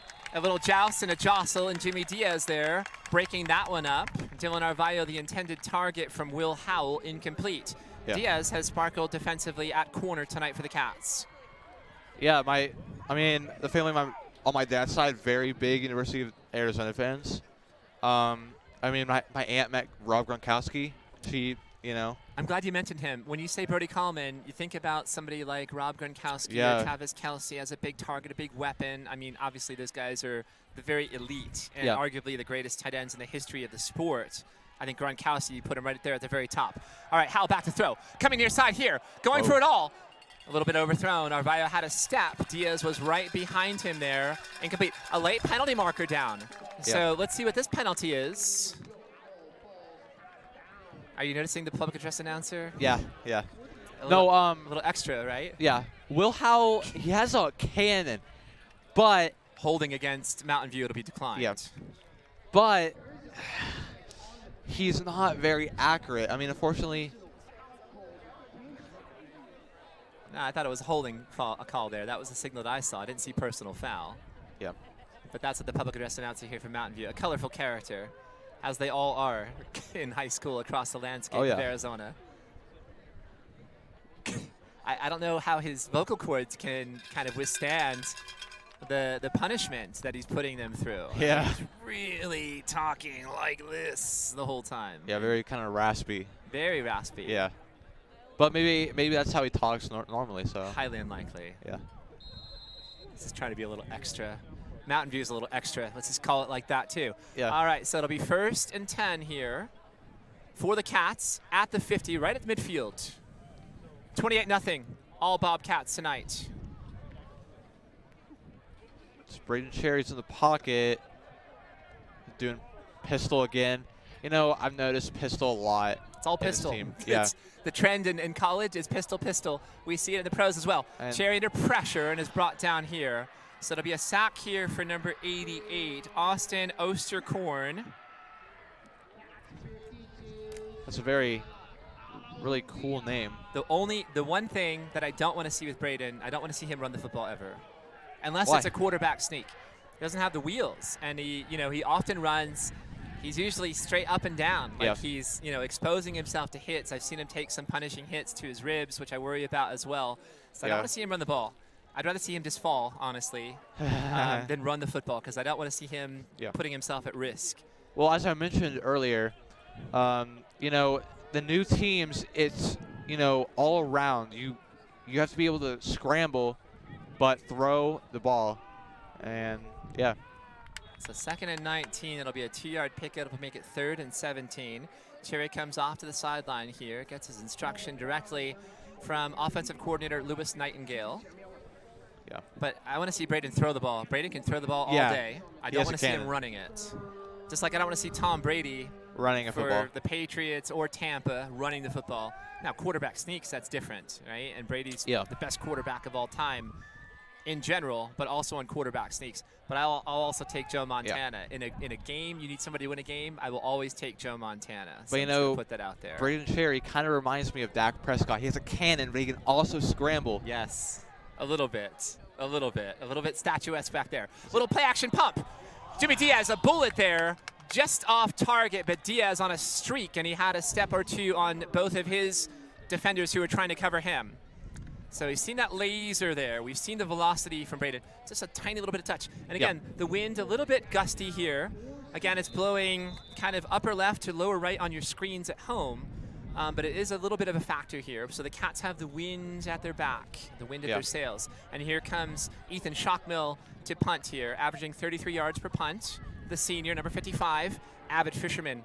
He's a professional fisherman, a bass fisherman. He and Anthony Marietta are both talented fishermen. So a potential career for both of those Cats after high school as professional fishermen. All right, the return here across nearly to the 30-yard line. And Mountain View will have 1st and 10 from the 30. Yeah. They're going to have to conjure up some magic here to get back in this game tonight. I don't see it happening. Cienega is in a very good spot. They're not very worried about punting the ball because they're up by 4 touchdowns. So, I mean, they're in a very good position. 4 score in 7 years ago. Yeah. There's a little Abraham Lincoln reference for you, but 4 score. So 4 touchdowns and 4 extra points, and the Cats up 28-0.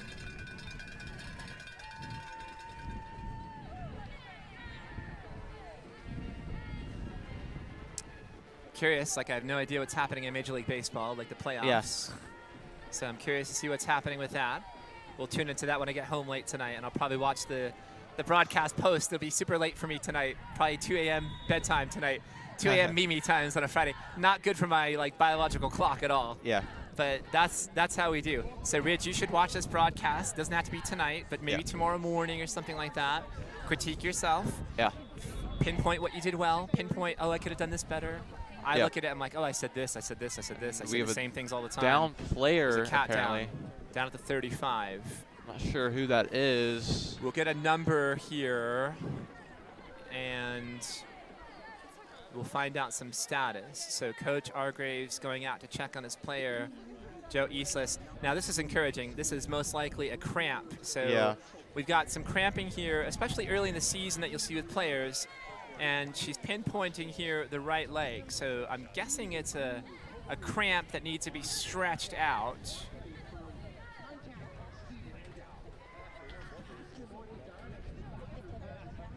I heard Steve Landau's name here, one of the advertisers from Mountain View High School. one of my former colleagues with the Journal Broadcast Group, and he runs running events. Everybody Runs, I believe, is the name of his organization. So 44, Josh Consavage. Met his younger brother earlier. He brought me a clipboard. He's like, is this yours? I'm like, yes, it is. Love Josh. High energy player out there on the field, and I'm hoping it's just a cramp. So he appears to be kind of working it out and stretching. So that is my my armchair diagnosis. Brody Coleman here also assisting, which is great to see. Love that brotherhood, the teammates here, a family, caring about each other and going through everything together. So I'm just speculating here, a cramp for Josh. A disruptive force at defensive end for the Cats is number 44, the senior. So 2nd down and 3 to go for Mountain View. Will Howell, quick wide receiver screen to the far side. Eludes one would-be tackler, and it'll be 4 or 5 Cats here as what's like a rugby scrum with 6 or 7 players from each side trying to push each other forward. But a 1st down. As I saw CJ Handgartner running in there, and it looks like he was about to truck someone. Very exciting, as Mountain View is calling 62. Not sure what that means. Guessing that's a play. Yeah, it's definitely a play. They have some kind of code out there. So I mean, I like it. It's quicker than going back to your. It's not the Da Vinci Code. It's not quite clicking here tonight for Mountain View. Yeah. So 1st and 10 from the 45-yard line. And a handoff here, and a big tackle. 59 for the Cats is Gavin Butler. So Gavin with a nice tackle. Bit of a hush over the crowd here momentarily. It's been a very quiet crowd. Quiet. Now, you have to understand, right? The band from Mountain View has barely played at all. I don't know why. Probably because they have not much to play for tonight here. Yeah. They have not much to celebrate, right? Cienega's Copper Thunder Marching Band has the night off. So we don't have that. That's always an infusion of energy. The band is a big component, right? An underappreciated, I think, element of high school football. So 2nd down and 10. Howell drops back to throw. Little screen pass coming near side. And a nice open field tackle by Elias Santana. Tariq Booker on the reception. Yeah, very good tackle. Got him on the legs. You know, there's different, types of tackles. But, one of the most effective ones is taking out their legs, They can't run. They can't stand. Yeah, exactly. So you see that often, especially with undersized corners or safeties. And Elias would be characterized as diminutive or undersized, but a gritty, tough, scrappy player and very athletic. So you see those smaller corners typically, or safeties, go low to bring down those bigger runners and receivers. So we got another flash here, some numbers. The sequence, you see the Mountain View Mountain Lions checking their wristbands to see what play is being called. 3rd down and 8. Howell back to throw. He's got time this time. Oh. And throws way out of bounds. That was out. He's being flanked in coverage by Nick Chance. So good to see Nick, number 13, out there at corner. But no chance on that one. So now it's 4th down. And honestly, it's 28-0. So, I mean, why not go for it here if you're Mountain View? A punt will not do you anything good at all. So we have a timeout taken down on the field. Not sure if this is by Mountain View. My guess is it's Mountain View's timeout. They're probably going to take some time to try to conjure up some magic here on a play call. So definitely going for it on 4th down and 8. Why not? You're down 28-0. You have to take some chances at some point. In the second half, I will not really throw around my timeouts. It's very important in the final moments of the game, if you're tied, to keep those timeouts. Stop the clock. So, but whenever you're down 0-28, you need to regather your men. You need to focus. I just noticed this. I'm sorry, Rich. So there's an injured Mountain Lion. That's why it was the officials' time and stoppage. Oh, okay. So we hate to see that. And number 14, Tariq Booker, who has flashed at different points here tonight, running and catching the football.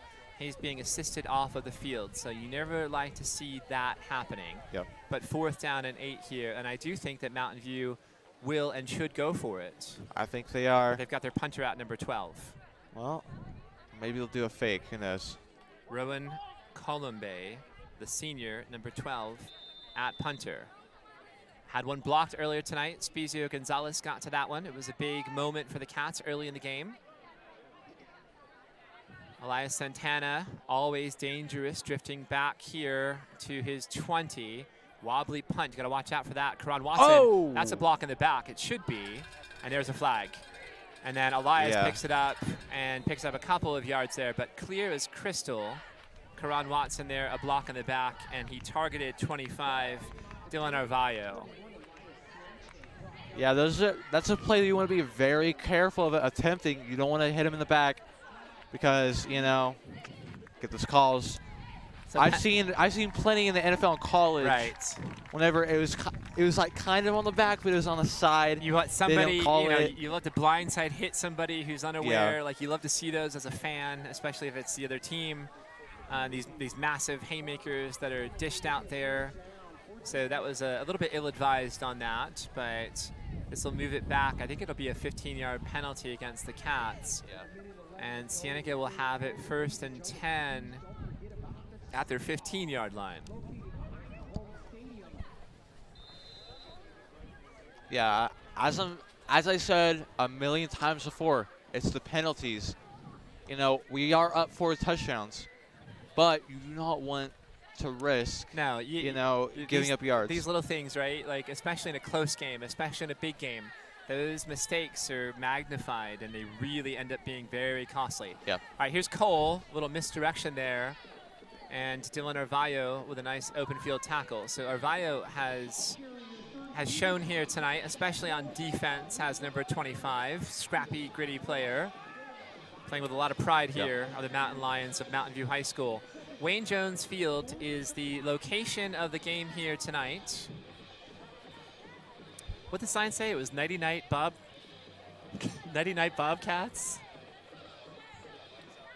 Lights Out Bobcats, Nighty Night Bobcats. Yeah. Do you remember what it said, like, Ridge? Yep, it was. It was a beautiful sign. Like, they had a crescent Lights moon. Out, Nighty Night Bobcats. Black lettering with white, a black background on white lettering there. So kind of a Luna theme or lunar theme. As it's little Gunnar Hernandez. Nice I'm catch. not sure we get the first down. No, but picks up about 10 there. So it'll be close here to a first down. And we'll set up a 3rd and short. And that should take us to the end of the 3rd quarter. It's been all Cienega all night long. 28-0. And we'll head to the 4th quarter. So the field position will change here, but the Cats are feeling it. And it is really the boost that I needed, the tonic or the energy, the jolt that I needed here tonight, Ridge. Yeah, very important win if they can get it. I'm not going to call it yet. If they can get it. Oh, yeah, there's still a quarter to play. Yeah, but it's been so one-sided. Yeah. Something miraculous has to happen here to swing the momentum of this game. In games like this is a very good time to correct your mistakes. You know they're going to work on it. They're going to watch film. They're probably watching film tomorrow, right? They usually watch film on Saturday mornings. And you got a view here of the crowds, and I don't know. Can we see us? Are we up here? Oh, there we are. Hello. So.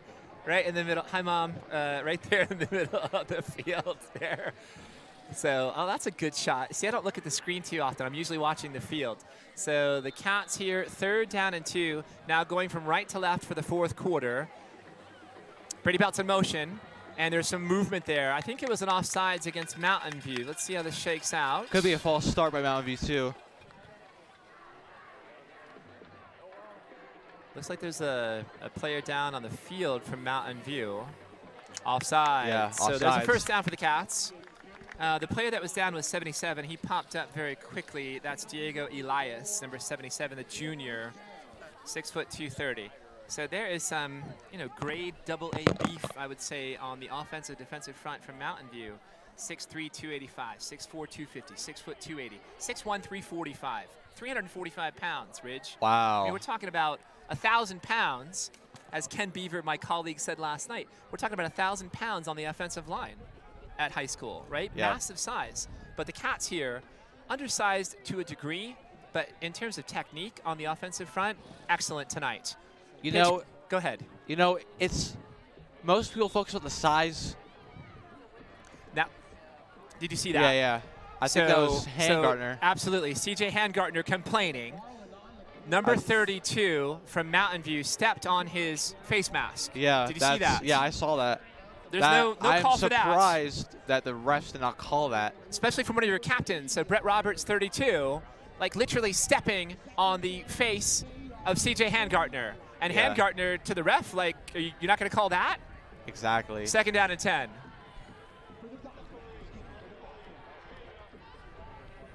As it looks like this might be a jet sweep. Nope, it's going to be a... And a blitz here. Oh, a delayed screen. Not a bad call there, but the receiver, the intended target, Brady Belts, had lost his footing. Yeah. And some pressure there applied by number 9, Christian S. Smith.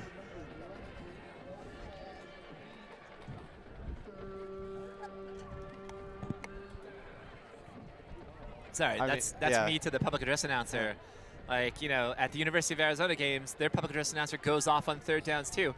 If it's a blowout, you don't have to get so excited for a 3rd down call. But we see it happening all the time. So, you know, they're going to do what they're going to do. It's 3rd and 10 for the Cats. Braden back to throw. Near side. Gunnar Hernandez, great catch. A nice little stiff arm and extending and lunging across to the 43-yard line. Yeah. You know, those 29 slant yards plays on the catch. Are always the best plays in my opinion. You confuse the cornerback, and then you have to rely on your safeties to get it. In Madden, that's probably my favorite play to play. Oh, nice. What is it, is it Madden? What Madden is out now? What's the latest? 22. Madden 22. You just have to look at the year that's coming. The year that's coming next. Who's on the cover of this year's Madden? God, I'm not sure. I think Mahomes was on a couple of years ago, right? He was on 20, but I am not very sure. I know Luka Doncic is. Oh, an NBA 2K? NBA 2K. Oh, good catch there by C.J. Handgartner. A kind of an acrobatic catch. Might be a loss of 1 on the play. Reminds me of an Odell play. Just grabbed it, one hand, put it in. Odell Beckham Jr., the one-handed catch. That's his calling card. Not quite the elite receiver that he was. Yeah. You know, I reference all these players to, like, you know. Tell me, I know Dallas has a great receiving core. You've got Amari Cooper, C.D. Lamb. Who's the 3rd one? Michael Gallup. Michael Gallup. Those are 3 great receivers. Maybe the best receiving core in the NFL. I think they are. I mean, they have a top 7 receiver, in my opinion. You can make an argument, certainly. Yeah. So 2nd down and 13 to go. This is a jet Handoff sweep. goes here to Cole Mcfarland. Wow. Mcfarland, room to go. Gets a little bit of a block there by Karan Watson, and he was still in bounds, but they called him out here. Now that official is not really in position. Yeah. Neither am I, but it did not appear he's out of bounds. But a nice pickup there by Cole, and Cole has been running beautifully tonight. Both he and Richie McCormick galloping like a couple of horses. I'm liking these. I'm liking these plays, you know, confusing the defense, not making repetitive plays, and just overall very good. So 9:50 on the clock and running. Cats 1st and 10 from the Mountain View 26-yard line. Cherry pistol handoff to Cole. Cole with 2 hands wrapping it up. Nice job there. Tackle on the play was number 10, Lloyd Johnson. You know, he also kind of reminds me of Derrick Henry. You know, punching it through, just going straight in. Oh, Derrick Henry from Tennessee, the Titans. Yeah. He's probably the best pure running back. Yeah, I think he is. Running the football in the NFL. Probably not the best receiving. McCaffrey from Carolina is probably the best receiving running back, dual threat running back. Yeah. I mean, he's always drafted. Do you play fantasy football? He's always drafted like top 3 in fantasy football. I would take Patrick Mahomes #1 if I had the opportunity. I play fantasy baseball, so a 6-month season of daily tweaks and lineup changes is enough for me. I take a 6-month break and get back to baseball in the spring. Pass goes to Karan Watson. Oh, incomplete. In and out. It appeared to be on target there. A little bit of hard contact and unable to corral that football. And you see Karan there tapping himself. He's like, my bad. Like, players, whenever they touch their number on their jersey, like, that's my fault. Like, he would think that that's a ball he catches 99 times out of 100, 9 times out of 10. So 3rd down and 3 to go for the Cats. And, Rich, I have to say, I'm usually pretty neutral, but tonight I'm very one-sided. I want more points here for the Cats tonight. Full throttle. Keep scoring points. Exactly. But you have to give you have to give some credit to, Mountain View. I mean, they're not having a really good game tonight. Cole, first down. They still. No, they're not. They're not having. They a good game at all. still want to win it, but they're still trying. The effort is there. And There's been no relent on the energy and the effort level, and the determination from Mountain View. But they're just outmatched tonight. I think Matt Johnson needs to go back to the drawing board. He needs to, for this next game, he needs to put everyone on the same page. Oh, I just saw him. I didn't see him before. He's at the 35-yard line. You can't miss him. Big, tall cat with pink socks and just massive. He's like 6'4", 6'5", probably close to 300 pounds. Cole Mcfarland takes the ball to the right side. Yeah. Tackle on the play by Samuel Hala Ufaya. Seeing Braden Cherry go back to his coach for a call reminds me of like the old football. Yes. Now, they have a little headset in their, in their helmet. You got people signaling. Yeah. And sometimes you have like not hieroglyphics, but pictures and kind of code. We see numbers, numerology codes here from Mountain View. But 2nd down for the Cats, 2nd down and 7. As a flag's on the play. Cherry pumping, looking corner, and now down the middle, incomplete. I'm not sure. This could be holding. It's looking for Brady Belts there. It'll be a false start against the Cats, so a 5-yard penalty.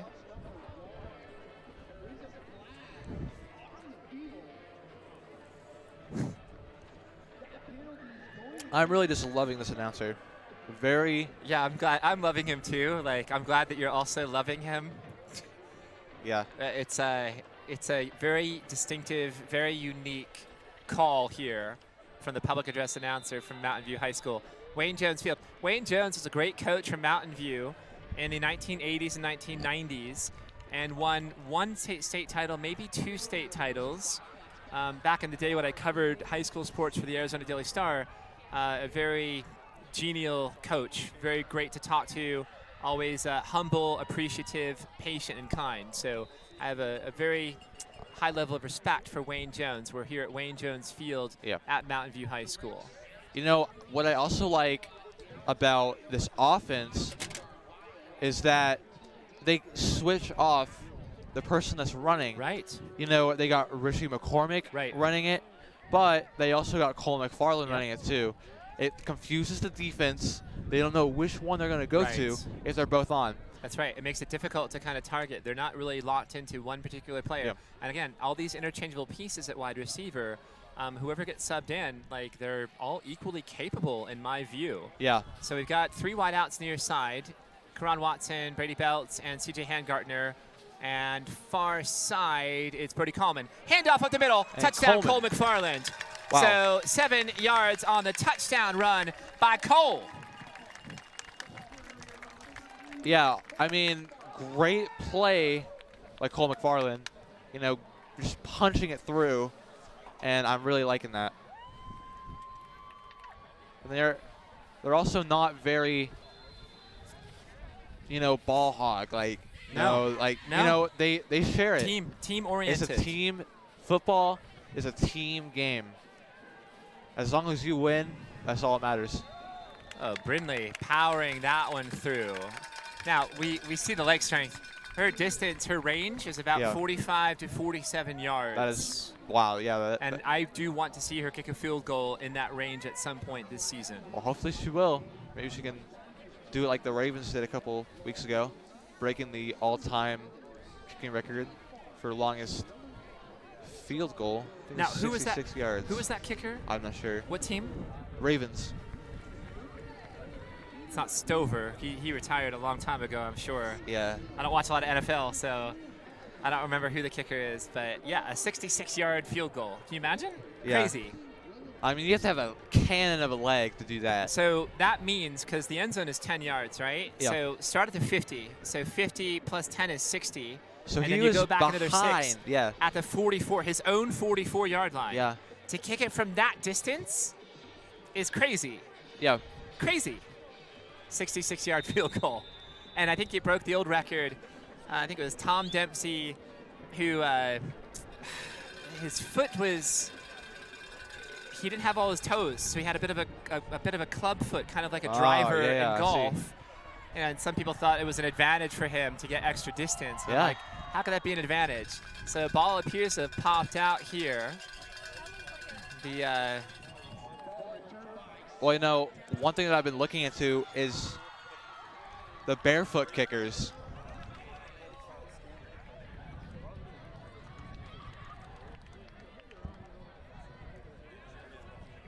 Those 3 guys. You know, whenever I was at home, I saw this very unusual thing. This guy was barefoot and he kicked the ball. I was like, what? Why is he barefoot? Yeah. So I went back home and I'm like, barefoot football kicking. No. And it's actually a thing. Back in the 80s. It is. They thought that, yes, you know. They get more control. I mean, it was like, Tony Franklin was the kicker that I know who was a barefooted kicker. Yeah. He kicked for the Patriots. He kicked for the Eagles. He kicked for different teams. And I'm just like thinking like it's winter, right? Like November, December. Yeah. Minus temperatures, and you're out there barefoot. I mean, maybe he had a hand warmer on his feet. Who knows? The other possibility is that another player like steps on you with their cleats on your bare foot. So like I never understood barefooted kicking, honestly. Yeah, but if it works for them, it works for them. Yeah, I guess. And you know it's very unique. So as we're gonna throw it, second attack down to the right, and and cranking it up. Nice coverage there, and then a late one. Now, it was, first of all, was that catchable? That's a question. Yeah. Secondly, the ball had already dropped. After the play was over, you had CJ kind of draping over the receiver a little bit. Yeah. So 17 was the target. 17 is David Perrin. So there's an interference call, so it'll be 15 yards on the penalty, no big deal. Yeah. You know, the Cats here, the biggest thing for them is you want to maintain and preserve a shutout. Oh, yeah. You want to keep the that. The team, the defense, Argraves that coach, defensive-minded, the whole coaching staff, everybody wants a shutout. Yeah, you want that 0 on the opponents. Correct. You want that 0. So as it looks like Will Howell. A couple of Cats subbing off. And we've got a couple of new Cats out there on defense. We'll give you those names as we kind of identify them. Screen pass goes left side. Ball is complete at about the, what is it, the 43-yard line here. Yeah. 3 or 4 Cats there converging on the tackle. You know, the ball was received by Devin Sanchez. You know, Mountain View just wants to get at least one, you know, touchdown. Right. It's it's an embarrassment if you can. I mean, if you lose by 0. Right. Especially in football. So they are trying to get it down that field and into that end zone as quick as possible. Correct. And the Cats here are subbing in some of the reserve second teamers coming in. So Will Howell near side. Ball is complete. Tackle by the Cats is number 45. 45 is Alex Patterson. Also number 24 out there, Tom O'Connor. So good to see a couple of Cats subbing in. Also 19, Richard Rodriguez. Yep. Karan Watson out there at safety. CJ Handgartner out there at corner. Yep. Or maybe that hybrid linebacker, outside linebacker corner position. You know, 3rd and 10, and a whistle here. It is surprising. Safeties actually get a lot more picks than people think. You know, it's usually the cornerbacks that get most of the picks. But, you know, I've been looking at, you know, some stats recently in the NFL. Lots of the leading interceptions are actually by the safeties. Sure. And that's because they, you know, see a blind ball and they just run for it. Right. It confuses the offense. And, you know, they can make really good hits, too. Really good hitter safeties, too. Right. That free safety, right? Yeah. A little cover 2 there, a little umbrella there defensively in the backfield. they have the ability to play center field and read the entire field in front of them and see how things kind of shake out. And often they'll flock to and try to help the corners with a little bit of double teaming. So it'll be 1st and 5 at the 26. Handoff goes left side. As that is Lloyd Johnson with the pickup. Is that 60, 67 on the tackle from the Cats? Let's see here. I'm not sure. Oh, Jacob Griffin says 63. There's also 68 out there. You've got the binoculars. Yes, it's hard because we're kind of in the shadow over here. Yeah. 63, Jacob Griffin, and 68, Dane Wilkinson. And it looks like Lloyd Johnson is going to go. There goes the shutout. So a 26-yard touchdown by Lloyd Johnson. Nice run there by Lloyd. Yeah. Well, that was what Matt Johnson was looking for, at least one score. Correct. But, you know, this is a disappointment, but I believe that Cienega has this in the books. You know, they need 4. Right. I mean, look, we've got 3 minutes. It's impossible. Even in Tecmo, right? And I'm going to throw this out there unless they for like get your a parents really and older generations. On the old Nintendo, there was a game called Tecmo Super Bowl. In that game, you could pull some miracles. You could throw the ball from one end zone to the entire other end zone and catch the ball. Wow. And it was a lot of fun, right? This is the old regular Nintendo Entertainment System. Sorry, this is not Tecmo Bowl. Oh. So bad snap there. Oh, the punter here having a chance at bringing it in, but he is snuffed before he gets to the goal line. So. Yeah. But 325, I mean, well, and also Rich, I can barely make a dash to the refrigerator in 325 and back to my couch. So not enough time here to score 29 points. Physically impossible. I mean, they can get probably one more score, but impossible. Impossible. Impossible. So, but again, I have to give credit to Mountain View. Resilient, scrappy, gritty, relentless, never giving up. Like, the effort has been there from start to finish. Just outmatched tonight. And the Bobcats, again, from the opening whistle, and I was so concerned because of their delays with travel, because of the snafu with transportation, not having a bus, hitting traffic jams on I-10, getting here at 5:30 for a 7 o'clock game. Like, all off their rhythm. Plus, they're on fall break, so they're not in the normal routine and schedule that they typically would be in. So it's good to see we've got reporters here from the Arizona Daily Star. We saw David Kelly earlier tonight. Kelly Presnell from the Arizona Daily Star as well. Alec White, some local media out here. So hopefully Cienega will get some positive coverage here, and I think this team really needs the boost. They've been working so hard. Yeah. You know, the effort, again, from Cienega has been top tier. Amazing. Some mistakes here, some mistakes there. They're aware of their mistakes and flaws. They're cleaning them up. They're getting better week by week, and the competitiveness never wavers. It never flickers. The Cats are always giving 100%. As it looks like Mountain View's going to go for an onside kick. Sure, they should. Hands team out there for the Cats. Little script. Oh, wicked hop bounce. And it goes out of bounds. But boy, that was a crafty. That's what you want to see from your kickers on onside kicks. That high bounce. You want that, and you also want the opposing team to put their hand on the ball, because once that is free play. Right. That one goes out of bounds. So I don't know if this will be a re-kick or the Cats will have possession here. Yep. And it'll be 1st and 10, Cienega from their own 42-yard line. So I just want to throw this out there. Students, if you're out there watching, be careful, be safe. Don't text and drive ever. Wear your seatbelts, right? We're going to see you guys back on school on Monday. Be recharged, refocused. Get ready to get dialed in the classroom. It'll be great to see the students and my colleagues on campus on Monday, certainly. Am I looking forward to going back to work? Yes, actually. It's kind of strange, but I'm actually looking forward to going back to work. It's been a great fall break, but it's time to get back into the classroom, and let's get back into the content in our core subject areas. So I'm going to throw a shout out there to our administrative staff.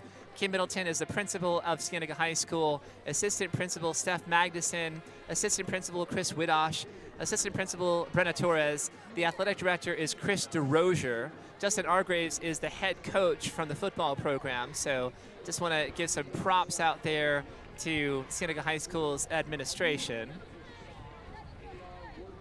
Perfect. Absolutely. Ba-boom, ba-boom, ba-boom. right? It's good to see. So stay tuned post-game. We will have post-game interviews. We're trying to line up Brody Coleman, Cole Mcfarland, and Braden Cherry. Those are the 3 cats. You know, I felt so bad talking to Braden last week. The poor kiddo, you know, he played so well, especially down the stretch. And he put the Cats, you know, in position to win that game, if not for a really efficient drive by Campo Verde to kick their game-winning field goal. We know it was 23-21 last week.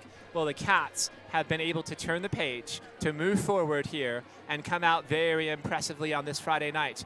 We've got Jack Arvizo, number 9 at quarterback. Yeah, hopefully it's a new era. Hopefully it's a new era for Cienega. Right. Getting these wins. That's right. Maybe this will be the first win that kind of catapults them into more and more and more. So let's think about it, right? They were 1-3 coming into tonight. They will be 2-3 now. And let's look at the schedule. So next week, the Cats will have Ironwood Ridge at home, and that will be a tough challenge. Former state champion under Matt Johnson. Under Matt Johnson several years ago. And then Nogales at home, Sunnyside away, Marana away, Rincon University at home.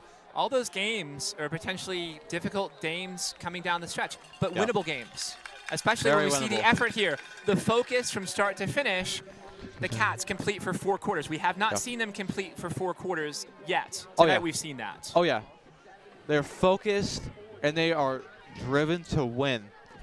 I think after those losses, they said, enough is enough. We want to win, and we want to be good. Cienega Bobcat pride on display here. You see Brody Coleman waving out there to some of his fans, probably his parents out there in the corner. And it's just great to see some smiles out there from these Cats as they look behind them into the grandstand at their parents. Faithful as always, always traveling, all the practices, all the games out here early tonight. And that's a great presence. Big run. Big run. 28 on the carry.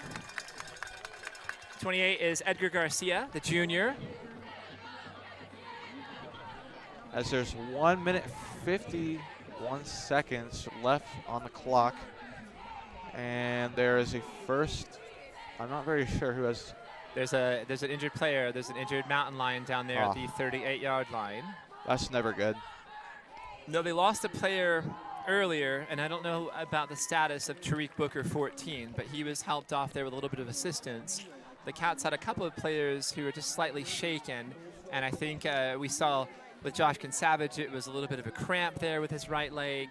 There was Brady Belts, who was winded for a moment. I think he had the wind knocked out of him. So healthy. Great to see those Cats bouncing back here. Yeah. So 1:51 on the clock, the injured mountain lion down at the 38. Now, for Mountain View, conversely, right, we talked about their early, and again, coming off of a drubbing last week against Notre Dame Prep, and you can't fault them for that. Notre Dame Prep is loaded with Division I talent, offense and defense. Are they 6A? No, they're a 5A team, okay. But always in the mix in the state playoffs for a title. So Mountain View will play Flowing Wells. Now, they were listed as next Saturday on their schedule, which was curious to me, but I'm sure it's next Friday. Yeah. And then they play Desert View, Choya, Sal Point, Buena. So Flowing Wells winnable for sure. Desert View winnable, Choya winnable. Sal Point, good luck. Like, you know, hopefully you can get that one. Say your prayers against Sal Point, and then Buena, and that is a winnable game too. So, you know, for Mountain View down the stretch, again, similarly to how I view Cienega's schedule, it's not without pitfalls. It's not going to be the easiest kind of run here coming down the rest of the way. Yeah, but looks like this. These are all winnable games, and I would say that Mountain View has winnable games, and so does Cienega have winnable games coming down the stretch. Yeah, it looks like the player that's on the field is badly injured. Yep, there's a definite pall here on the crowd. Just everyone's kneeling. And you've got all the players from both teams taking a knee. So just want to put our best thoughts and wishes out there for that injured mountain lion, and hoping that he's not seriously injured. So very quiet.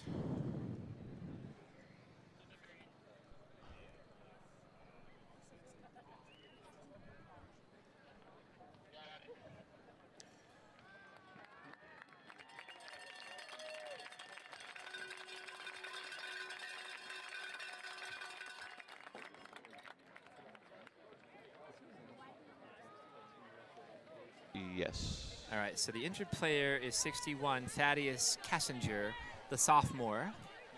And it's great to see him walking off on his own power. So hopefully he's doing okay. Absolutely. Yep, never want to see players injured from any teams. Yeah. So 1st and 10, Jack Arvisu at quarterback. And a whistle. False start against the Cats. Yeah. Now I'm confused, is it Arvisu or Arvisu? Arvisu. All right. So whenever I was reading it, I was saying Arvisu. Jack's a junior, number 9. Yeah.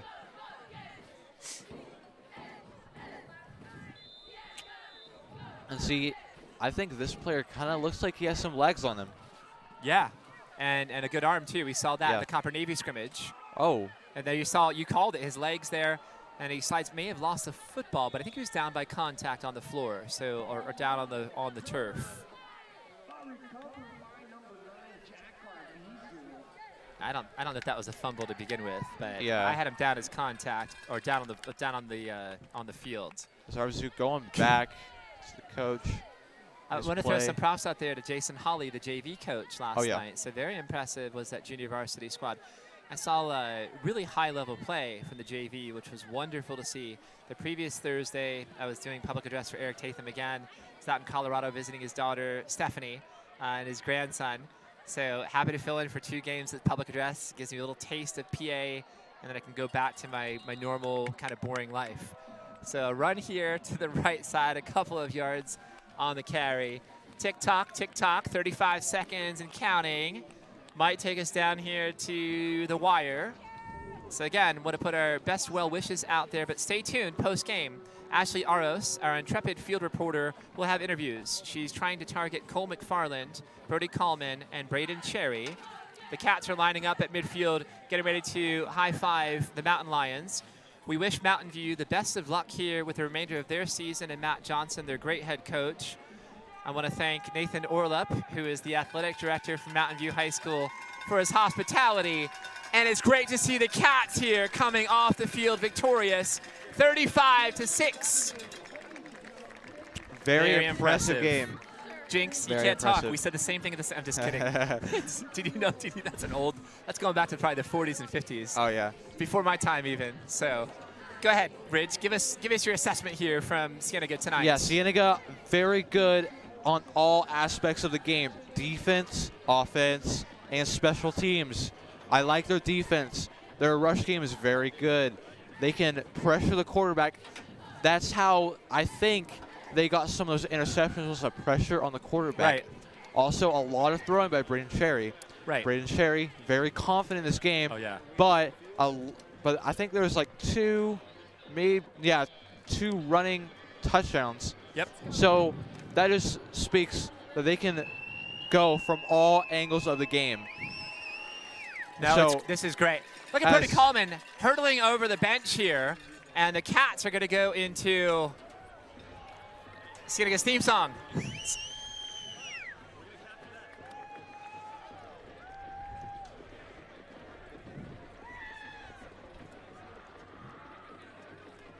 Yes, this is a great sight.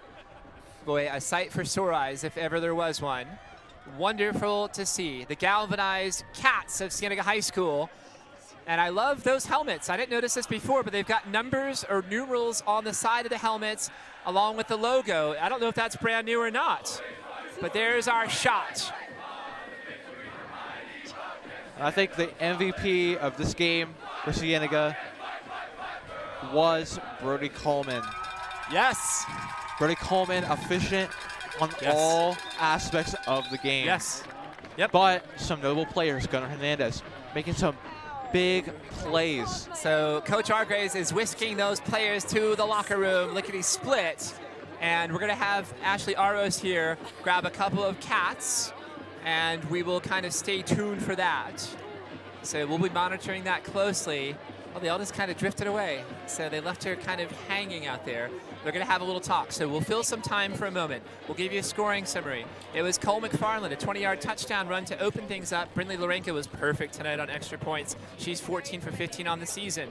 Richie McCormick scored the next touchdown for the Cats. It was a 15-yard run. Brindley again drilled the extra point. Brody Coleman, a 28-yard touchdown reception from Braden Cherry. Brindley's extra point made it 21-0. And then Brody Coleman, another touchdown. This one was 14 yards from Braden Cherry. Brindley's extra point made it 28-0. And then Cole McFarland, his second touchdown tonight, a 7-yard touchdown run. Brindley's extra point made it 35-0. And then the last score was by Mountain View. It was Lloyd Johnson, their senior running back, a 28-yard touchdown run. The conversion failed. It was a bad snap on the extra point, and it was snuffed. So the final score here tonight from Wayne Jones Field in Marana at Mountain View High School, Cienega 35, Mountain View 6. So stay tuned, Cats. We will get those interviews here. It'd be great to get Coach Argraves, too, if possible, down there. So if we get the players first and we grab Coach after that, that would be perfect. So we'll thank our crew here tonight, too. I can't be remiss in thanking the superlative crew from Bobcat TV. Nick Irvin, again, the architect, the man with the plan at Bobcat TV. Ridge Lynn making his debut tonight splendidly as our color analyst. Ryan Marsh was running graphics. Sarah Villalpando was running a camera. Zita Neo was running a camera. Ashley Aros, a superlative job as a field reporter here tonight, making her debut on Bobcat TV. Denton Poe also out here. Preston Slanina, a baseball player. Nick Hierstein, another baseball player. And I'm Jason Miller. So we want to thank you for tuning in to Bobcat TV. What a night. This makes my week, I have to say. This actually makes my whole break, Ridge. This game tonight, you know, because people ask me, who's your favorite football team? My favorite team is Cienega. That's my favorite football team. I root for the Eagles in the NFL. I root for the University of Arizona, which is always difficult to do. I like Penn State. Like, I'm from New Jersey on the Pennsylvania border. So I've always liked Penn State. You know, that's a team that's easier to root for. The Eagles, a long litany in history of not much success. That one Super Bowl was beautiful. I'm good now. Like Nick Foles, I always liked him at the U of A. And at Philly, that was it. So my peak of interest with Philadelphia coincided with Nick Foles. St. Nicholas, who led those Eagles to their only Super Bowl win in their entire franchise history. Now, as a Dallas Cowboy fan, you must hate the Eagles. Do you hate the Eagles? Yeah, kind of. I don't hate the Cowboys, but... Well, I mean, they always boo us, so I kind of... That's true. The Eagles fans have not been great. Let's just put it like that. The Eagles fans have never been great, unfortunately. Did you know that there is a courtroom in the stadium in Philadelphia, in the bowels or the under part of the stadium, because there are so many unruly fans in Philly that they're used to arresting people, and they prosecute and try them on the spot when fans get out of control. Whoa. And also, I'll give you a couple more examples. When Michael Irvin was seriously injured in Philadelphia, Eagle fans booed him, and he was seriously injured, right? So no call for that, unexcusable, can't defend it at all, indefensible. And then also they booed Santa Claus. You know, somebody who's dressed up as St. Nicholas, like in December, and they were also throwing snowballs at this person who was dressed up as Santa Claus. Only in Philadelphia, right, which is ironically the city of brotherly love. Well, you see that kind of action. Same with New York. I mean, any big city, you're going to see kind of like unruly fans. So it's good to see. It's just great for me to see all these parents. They've got their children's or their sons and daughters' jerseys out there. So Jimmy Diaz's parents were in the corner of the stadium. I think I may have been talking to Mr. Diaz earlier before the game. I was kind of like in his space. I'm like, I'm going to move out of your way. Like, I'm sorry I'm taking up so much space. I had clipboards and notes and everything else. But Jimmy Diaz, a great player. And I wish I would have introduced myself before the game. I was too busy jotting notes and stats and all that kind of stuff down. Yeah, very notable player. I've seen him making some really good catches. Those catches were really important, as it looks like Braden Cherry. Okay, we're going to get Braden Cherry, and we're going to get Ashley Aros. And it's good to see Coach Steve Schween. I want to throw my shout out there to Mrs. Schween, Kristen Schween as well. So let's go down to the field with a much happier Braden Cherry and Ashley Aros. Back with Ashley Aros here. I'm interviewing Braden Cherry, number 16, the quarterback. So you overall had a really good game. How do you think you did? I think I did well. I think it was really the offense. They they really came out here. Defense, they did real good, but they were making it easy for me. I didn't really do much. I noticed you threw 2 touchdowns to Brody Coleman. You guys had a really good connection tonight. Do you have anything to say about that? Oh, I love Brody. One of the biggest guys on the field. You put it in his area, he's coming down with it. All right. Overall, really good game. Good job. Thank you. All right, very good. Ashley Aros, it's great to see. Braden Cherry, a great kiddo, has been getting better and better and better every week as he gets more experience under his belt. And we really appreciate him giving us his time last week. Always difficult. Like, I hate interviewing athletes who come up short in their team's games because they're dejected, understandably so. So it's great to talk to him after last week. You know, if he's willing to face the music and be interviewed by us after a loss, we have to talk to him after a big victory here tonight. So here comes Brody, big Brody Coleman, 83, that you see Braden Cherry, who is just giving platitudes and props to. So let's throw it right back down to the field with Ashley Aros.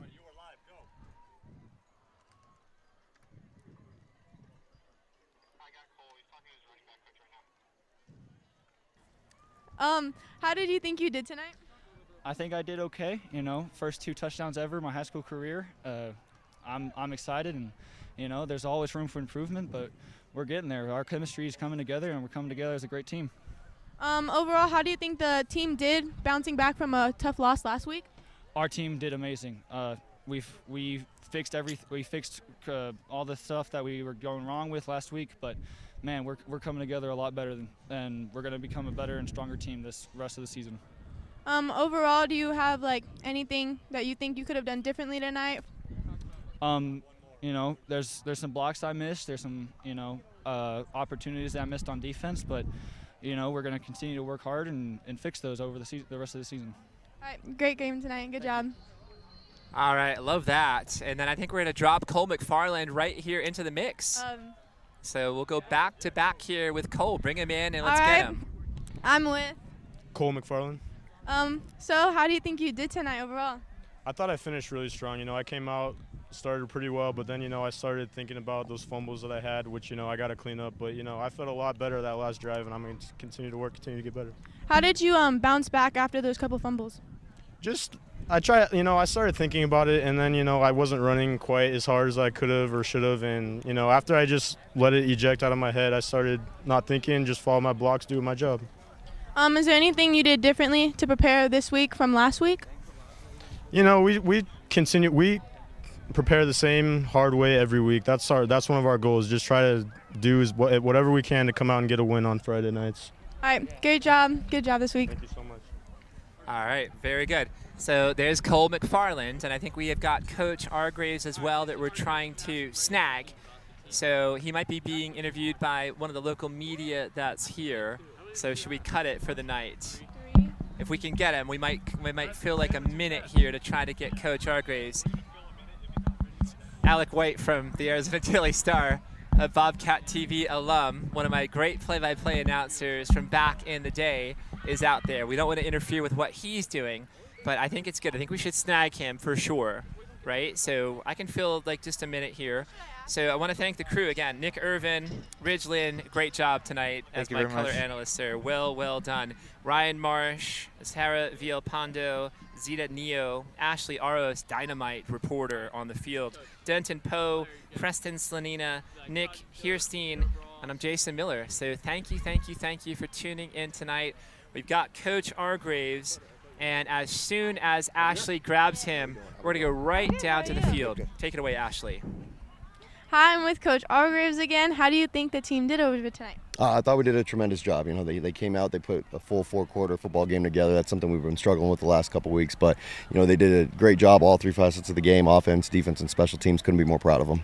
After the tough loss last week, was there anything you did differently to motivate the team to come out strong tonight? No, it wasn't doing anything differently. It was just, you know, realizing what, you know, the mistakes we were making and what we were kind of shooting ourselves in the foot with. And, you know, the big thing for us was coming out fast in the first half, in the first quarter, and not being a second half team like we've been the last couple of weeks. And, you know, and they responded very well, and they put it together in the first quarter and kind of set the momentum going forward. All right, thank you so much. No problem. Thank you. Appreciate it. Well, that was well done. So Coach Hargraves talking about what we were just talking about. You know, putting together their first four-quarter performance here was tonight. We've seen them in spurts, especially late in games. But now, from the opening whistle to the closing whistle, the Cats, a complete, dominant, thorough performance here, 35-6. Next Friday night, we'll be back home, taking on Ironwood Ridge. You can catch that game here, right here on Bobcat TV. Same Cat time, same Cat channel for the entire crew from Bobcat TV. Thanks for tuning in. We'll see you next Friday right here on Bobcat TV. Good night.